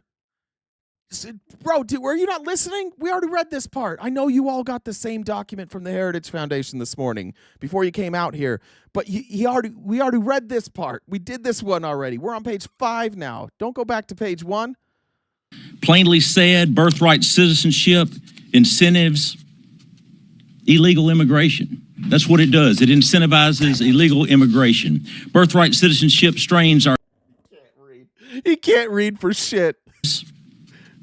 Illegal immigration. Watch him figure it out that he didn't say the word right here. He got confused for a second. Must take action and pass this bill to close the loopholes that have gotten us here. Plainly said, birthright citizenship, incentives, illegal immigration. That's what it does. It incentivizes illegal immigration. Birthright citizenship strains our healthcare, education, and social services system. Does it? Hospitals and schools. Does it though? Does it though? Could one of you guys explain how it does that to us real quick? We're 12 minutes in. Please explain. Schools are overwhelmed. Taxpayers are forced to pay for the services of families who find a way around the legal immigration system. Our welfare system already takes up roughly 20% of our budget, and that number only continues to grow. Birthright citizenship. If your parents are illegal immigrants, they don't get welfare. Right? Like, best case scenario, you can get some money for your child to survive. So now Republicans are like, hey, we got to let these kids die. If their parents are here illegally, they don't get Social Security, they don't get Medicaid, they don't get unemployment, they don't get any of that. Only the child who is here, again, by no fault of their own. No fault of their own. They're like, yeah, fuck them kids. This is like the 12th fuck the kids thing the Republicans have done on this show today. Also undermines the principles of fairness. No one has the right. Hi, Jen. Hi. Sorry. I know. So maybe we are, this was a little bit ago. So since we're promoting or advocating for infanticide, maybe that's our messaging problem. Maybe that makes, maybe they're right about our messaging. Maybe. That was what they caught, said, right? They caught us. And maybe we have been infanticiding way too much. Like, fucking A, dude. Yeah, as an action. All right, we've got about 18 minutes left before the live ends. I don't know if you have any. I do. Do you want me to read them now? Yeah, go ahead. Amber said Washington put national restraining order on birthright citizenship. Shout out. Washington's always doing great things. God, I love Washington. That's where I'm going. Why? Because I think Washington could just be Canada soon. Marty says, oh, thank you. Right. It would help to, oh, okay. Good advice. I don't know how to do that, Marty. But if we can figure out a way for me to do that and not lose track of the show, we'll do it. 75% of AG workers didn't show up in Bakersfield. Oh, agriculture. Well, I mean, Bakersfield. Yeah, why would you? Anyway, but I mean. Well, no, it's saying to work because they're afraid of the raids, I think, is what she's saying. Tony Danza says Alabama, where the men are men. And the sheep are scared. I've heard that before. You have? I haven't heard it. Ashley says it's funny because it's true. Ashley said, my boyfriend and I are trying a long-distance relationship. I have to stay 100 feet away at all times. The police say I should stop calling him my boyfriend. That's tough. That's a tough one to overcome. Debbie says, hi, that's all. Hi, Debbie. I love you. Stop asking. Says nonsensical musings and random thoughts because I cannot contribute much and don't have any embarrassing stuff today. Thank you, my friend. Always good to hear from you. Lisa says, I really appreciate your content. Keep it up. Thank you, Lisa. Did I get Ryan's already? Yeah, I think I got that one. Ryan wanted to take that's right. Ryan wanted to take a beating for me. All right, Jen, go ahead. I think we're close. I think we're real close. I'll do the math though. Go ahead. Okay, so we're close. You guys have almost got us there. If you're a dude, you can get us there. That'd be fantastic. Yeah. So want to finish up the gift goal whenever people does the math, whatever's left. Venmo, Cash App, PayPal, Super Chats. I don't know. I'm sure there's ways to send things in Twitch. I haven't figured that part out yet. We'll get there.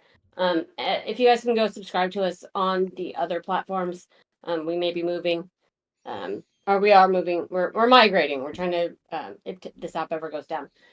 So please do that. All the links for that are in the link tree in Jay's bio. If you want to invite to the Discord, you can send any moderator or Jay a message, and we can get you the invite. When you get that invite, make sure you click on the verify your account part so you can create a ticket so that you can actually get in. And we've just reminding you about our calendar. We need 500 paid subscribers or members on YouTube for our RTP questionable calendar. We haven't figured out what it's going to be, but I'm just promoting that it's just going to be questionable. Yeah, it's going to be questionable. It's going to be something I regret the rest of my life. I'm 100% sure about that. Yeah. I think Jay had considered running for political office at one point, and we have ensured that. But listen, if these morons can get into office, if there's so many dumb people, like the one thing Trump has done is made it so that like a scandal doesn't really hurt you anymore. It's really more of a badge of honor. So I'll be all right. I mean, I've heard of other people that are, not as bright, that, they think that they're experts in other things that people don't want to necessarily platform them, might be running for Congress in other places. So, I mean, you could still have a shot. I mean, it's possible. So you just got to keep that nose clean. Make sure you don't, that nose is nice and clean there. And leave the Kardashian stuff at home. Right, exactly. That's right. Robert Kardashian would have a really hard time. He would, even if he had like served. I mean, yeah. It's just, I mean, if he knows his numbers though, like if he knows codes for things, he might maybe have a shot. But did you hear about the book I'm reading about anti-gravity? About what? The book I'm reading about anti-gravity? I did not. It's almost impossible to put down. Stupid. Right to skip the line and cross our border and go around the legal barriers in place. The days of illegal immigrants demanding the same rights and benefits of American citizens are over. Citizen.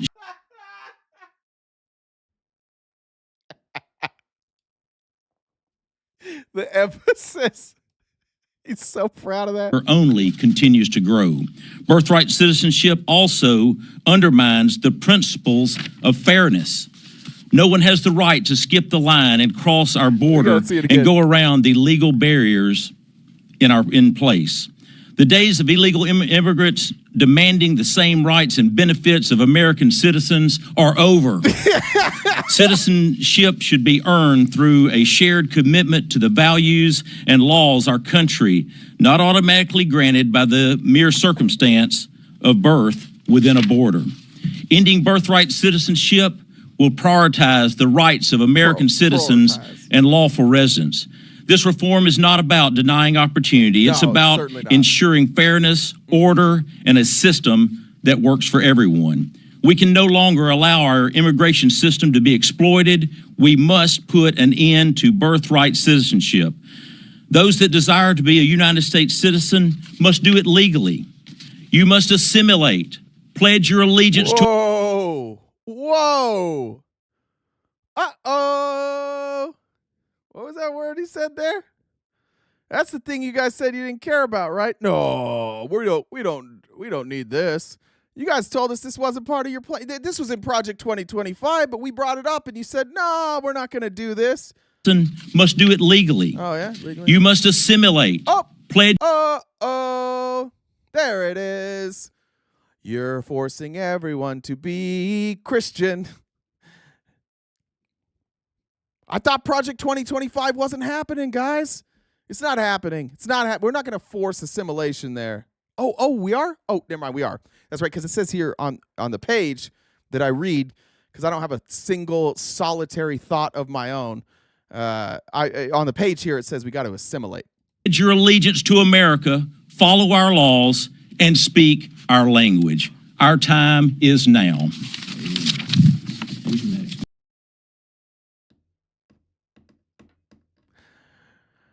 You guys are all racist. Every one of you is racist. And look, in all fairness to what Duke's a hazard here, I understand why it's scary for you when somebody speaks another language because you can't do our language, right? Like, you can barely read, dog.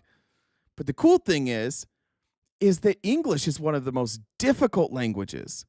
So if you learn Spanish, things might get a little easier for you. You might be able to read. Words will make a little more sense. I understand. I get it. Like, we don't want to learn new things. Make them speak English, speak American.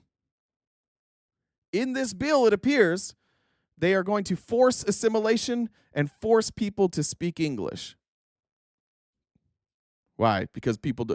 I'm uncomfortable when people are talking and I don't know what they're saying. Yeah, that makes you uncomfortable? I wonder what it feels like to be an immigrant in this country. It's the exact same fucking thing we're talking about. There's nobody in this country softer than a white dude over the age of 30. Like, every one of them. I'm uncomfortable. I don't like when I feel like I don't understand the conversation that's going on around me. I don't want to feel like an immigrant in my own country. Maybe you shouldn't make immigrants feel like immigrants in your own country. Maybe we should be a little more welcoming. But no. Jesus always said English. It's English first. Assimilate. We got to speak English. That's what Jesus taught us. So proud. And next, I'll recognize John Rose from Tennessee. John? So much of what I have to say has already been said, but I will say this. I mean, if mediocrity was a group of people, honestly, it's the D squad. Raise your hand in the chat if you knew any of these people, if they weren't your senator or weren't your congressman. I cover politics for a living. I know one of these people, and he's my congressman. This is my job. These people are so low on the totem pole, I don't know who they are. That's not good. You know how low on the totem pole you have to be for me to not know who you are in politics? Pretty goddamn low. We should not confuse the legislation that we're talking about today and this issue with being anti-immigrant. This nation every year welcomes more legal immigrants than any country on the face of the earth. And we love to have these anymore. You don't want anymore. We should not take this anti-immigrant legislation as a way to say that we are anti-immigrant. Nobody should confuse our anti-immigrant legislation with us being anti-immigrant. people who want to come here and embrace what America is, people yearning to be free and willing to subject themselves to the laws of this country. We want them to come here, and there is a process for that. So this is not about that. It is about This that. is about two things, principally. Okay, what are they? From a practical perspective, this is about having laws in place that protect the sovereignty of this country and preserve citizenship for people who have come here in an intentional way, embracing all that is America. So from a very practical Wait, but you're making new laws, though. Like, you're saying this is protecting the laws, but you're adding new ones. Like, you have to speak English and you have to assimilate. And one of your and you don't get birth. You're not doing the laws. You guys are changing the laws. This isn't about protecting our current laws. This is about making new ones. It's great. Like this, the one guy that doesn't have a script, the one fucking guy that doesn't have a script. Listen, I know everything that my friends just read there sounds like we don't like immigrants because we don't, but don't confuse it for us not liking immigrants. Practical perspective, it should not just be the luck of being in the country when you're born that makes you a United States citizen. That's why all of us are citizens. Every citizen in America is a citizen because we were lucky enough to be born in America. That's how all of us are here, whether it's through our grandparents, our great-grandparents. That's what happened. That's why we're citizens. Like, what'd you do? What'd you do? They have like a Olympics in the fallopian tubes. You won an event. Like, how did you earn being an American citizen? Because your dad finished a little too early and didn't pull out in time. Is that like, yeah? Now I'm American.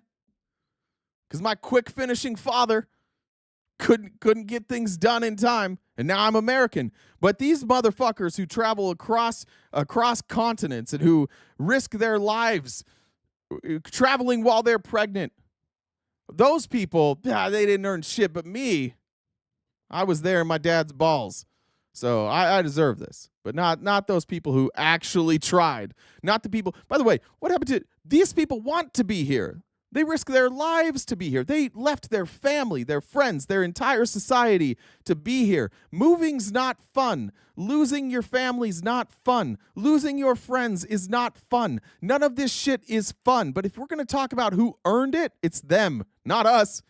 Not the ones who were just chilling in the nuts and then all of a sudden we were a baby. It's never the intent. And we can look back at the words that those who put the 14th Amendment in place, and when it was adopted in 1868, what were they intended to accomplish? And what are the full context and meaning of the words that they put into the 14th Amendment? So from a practical perspective, birthright citizenship doesn't make any sense, and there's a reason why almost every other country around the world has rejected this notion, because it is frankly unworkable. It's because they've been around for a long time. And our country's only been around a few hundred years. And there weren't that many people here. And when we established a country, we needed more people. And so we said, hey, we need more people. So we allow people to immigrate from anywhere. What do we need right now more than anything in this country? Labor. We have a massive labor shortage. And they're like, I know we need people to fill jobs, but I don't like when they're brown.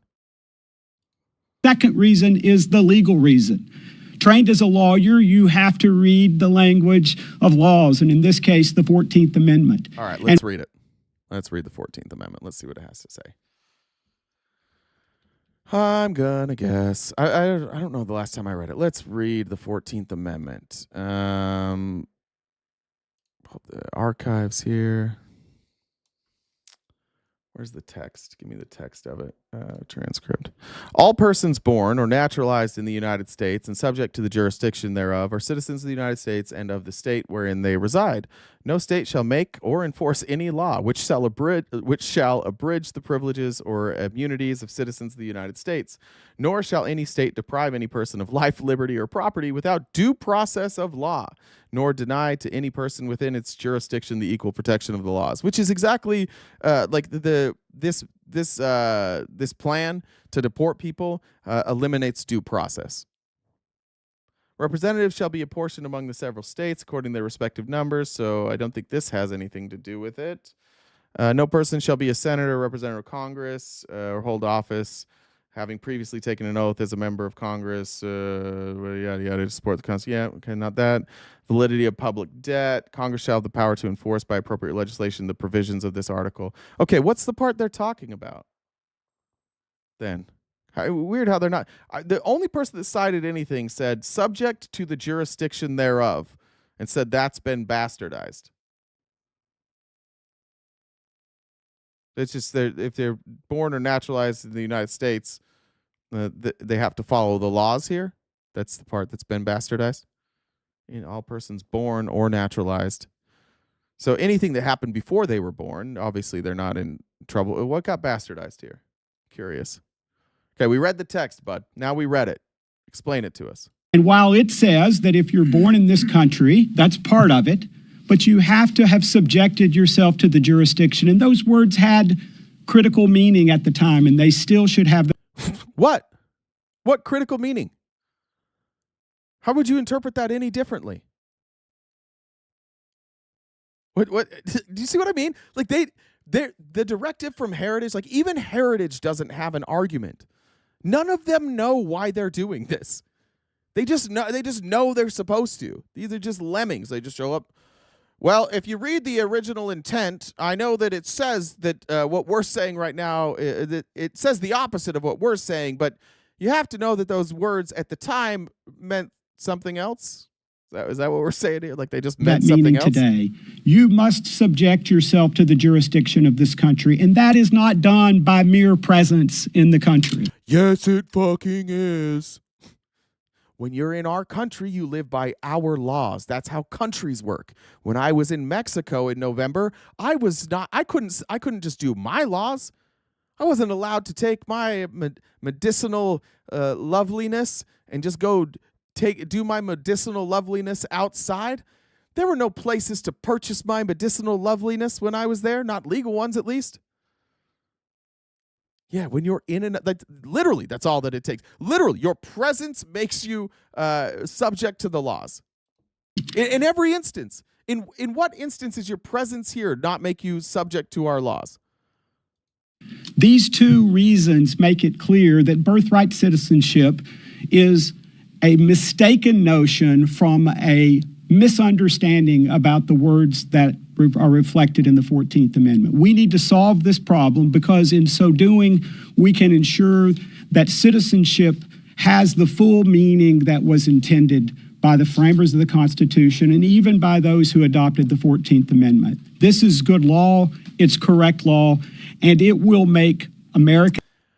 All right, Star Bright Knight, let me help you out with this. You said, I'm holding a double standard saying they have to follow the law, but it's okay they did not follow immigration laws to get here. We're talking about the person who was born in the United States. Are you accusing people of breaking the law before they're born? I don't think you understand what's being said here. You can't break a law before you're born. How do you do that? By the way, their parents are already subject to the law. If your parents come here illegally, they're also subject to the law. It's just that you're not born yet, so you're not going to be held accountable for things that you did inside the womb. They should not have been here in the first place. No control of their own. See how you immediately changed your fucking answer? Because you're the same as them. You just don't like immigrants. You can't figure out why. You can't figure out how to get rid of them. So you just latch on to dumb shit like this. Just say I'm racist. Yes, you did. I'm holding a double standard saying they follow the law, but it's okay that they did not follow immigration laws to get here. You think a fetus is supposed to follow immigration law? Is that what you're saying? You don't get citizenship for having a baby here. You get citizenship if you are the baby. The mother doesn't get citizenship. So the mother who broke the law doesn't get the benefit of citizenship. But the baby who didn't break the law does get the benefit of citizenship. The same benefit that you have. They did what you did. You just showed up and you got citizenship because you were here. Yeah, I know neither. Yeah, then neither should you. Like, just say, next time you show up in the comments, just say, like, I'm just racist. Just say that next time. Can citizenship be the great blessing that it should be, not only for those who obtain it legally, but for those of us who are already here and citizens and want to welcome people from around the world to make this a better nation. Thank you for having me, letting me be part of this, and it's my great honor to introduce Tom Tiffany from Wisconsin's 7th District. Tom? So, all right, go ahead. Let me know. I do think you're racist. I can think what I want about you. Give me another reason why a baby should be held responsible for their parents' actions. I'll wait. Thanks, John. Thanks so much, John. First of all, thank you, Representative Babin, for introducing this legislation. But also, thank you, President Trump, for setting the table for us to be able to deal with issues like this that have long sat dormant, that have had the rule of law here in America. All right, that I'm done with them. You know how mad Andy Biggs is that he didn't thank Trump there enough? Fuck, this guy's taking he's taking the wind out of my sails. Andy Biggs' entire Twitter profile is just like a circle jerk to Trump. All these guys are. Let me show you what they do. Here's Representative Andy Biggs. This is a person who is paid to. I don't know what that. Ugh, I hope that's not his neighborhood. This is what it looks like where I live, though. If you guys ever wanted to know, that's kind of what it looks like. Look, yay, Trump. This is his town hall tonight. It would be a damn shame if any of you guys wrote down this number right here and joined Andy Biggs' telephone town hall at 5:30 p.m. Mountain Standard Time. It would be a shame if lots of you called 833-305-1697 and waited on a call to ask Andy Biggs questions. You definitely should not do that. It would be an absolute shame if you guys screenshot this and shared it with your friends and all hung out together and made phone calls. It would be a shame if anybody did that. I'm on Mountain Time right now. That's why he says Mountain Time, because he's here with us. We're currently on Mountain Time, but that would be a shame. Highlight there. Donald Trump. Oh, Elon Musk.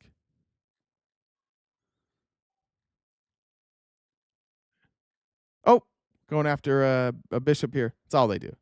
They just worship Donald Trump. That's all any of these fuckers do. Let me read comments and then we're out of time. I appreciate you guys today. I hope you enjoyed it. Amber says Trump doesn't work. He signs executive orders written for him. Yeah. He is just sleepwalking through this. He doesn't give a shit. Look how surprised he's been by some of those executive orders. He's like, oh, this is a big one. This good. And then they ask him to explain it and he doesn't know. Devin says, F. Mary Banish, Tiffany Trump, Nancy Mace, Amy Coney Barrett. I'm obviously marrying Amy Coney Barrett because she's the only one of them that seems to have any sense at all. Can you banish Tiffany? Isn't Tiffany already banished? I think they let her back in the country like a couple times a year to go to a Trump rally. It's tough though, because I find Tiffany Trump both unappealing because of her views and also unappealing because I don't think she looks good. Nancy Mace would probably just sue me for. So it's got to be. I don't know. It might have to be Tiffany because I don't want Nancy Mace accusing me of violence. That was a tough one. That was actually a really tough one. Yeah, I don't know. I think I think for everybody, I think I gotta banish Nancy Mace because she can do the most damage. Tiffany's not hurting anybody. She's just wandering aimlessly. There we go. All right, banish Nancy Mace. Mark said everyone misunderstood the Constitution until these MAGA geniuses came along. I would say you can't make this shit up, but that's actually what they're doing. Good point. Love You Stop Access said being born inside a border shouldn't give you privileges, but being born white and male and to rich parents should. Yeah. That's the message you're getting across there. I think that's the joke from Ash that I read. Did I miss any other ones? I think I'm gone. Did we knock it? Let me check. All right. I'm gonna wrap it up. We're $17 short. If you guys want to knock that out, you're welcome to knock it out. Otherwise, appreciate you. Thanks for being here today. I had a good time today. What did I forget? Oh, I'm gonna one. I guess I have to give you an apology for demanding evidence. But you did share those screenshots. I just can't see them. They're so tiny.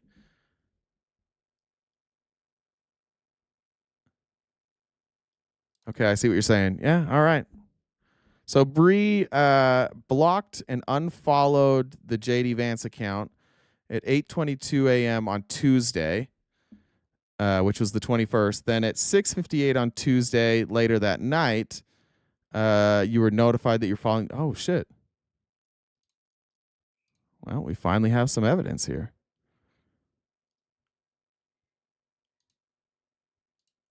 That's crazy. Yeah, I see the times. All right. I was wrong about that. Meta is up to some shit. I got caught sharing fake news today and didn't believe a story. It was a rough day for me on the facts. Thank you guys for always making sure that I get those correct. Yeah, Meta's up to some shit. They're forcing people to follow JD Vance. I don't think you can really dispute what I just saw. I'm not going to share them because those are her screenshots personally, but I'll just vouch. I saw what she's talking about. Absolutely checks out. And fuck Mark Zuckerberg. Fuck Meta. All right, everybody. Tomorrow we'll be back. It's Friendly Friday. Oh shit! I don't know if we figured out how to do Friendly Friday. We may or may not have Friendly Friday tomorrow. We'll see. Jen and I will talk about that later today and figure out if we can figure out a way to do it. May not have Friendly Friday tomorrow, or we might. Stay tuned. But we will be talking more about the PayPal Mafia, I believe, tomorrow. I'm meeting with some of the researchers and some other content creators today about specifically foreign policy and how we can help get the messaging out of what's happening specifically in the Middle East and how Trump's administration and the oligarchs are using what's happening in the Middle East to enrich themselves and ultimately set their families and friends up long-term so that they will always be protected. And they're doing it at the expense of you, MAGA. The very MAGA that gets upset with me. The very MAGA who doesn't like hearing what we have to say. Ironically, we're fighting for you guys too. So I hope you enjoy it when we fix these problems for you. We're fighting for you, even if you're not fighting for yourselves. Before we get going, I need to know who we're rating on. You can give me a Twitch raid as well as a TikTok raid. So TikTok audience, let me know who we're rating, and Twitch, let me know who we're rating.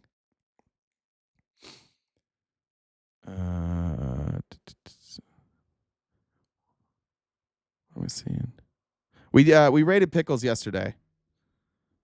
So not Felice. We're gonna raid Felice. Tell Felice RTP sent you. I don't see anything on the Twitch side, so we're probably not going to raid anybody on the Twitch side. I don't see anybody. Yeah. All right, everybody. Thank you so much for your support. Make sure you can catch if you missed anything today, you can catch the replay on YouTube. We don't have replays up yet for Twitch yet. Got to figure that out. Make sure you're subscribed on YouTube and Twitch. That is free. And if you'd like to join our membership program, that would benefit us greatly. If you're a TikTok subscriber and you want to make sure that money actually gets to us because we have no idea if we're going to get paid, I would recommend moving your subscription from TikTok to YouTube, where you also can listen to it in the background and it's more functional and it looks better.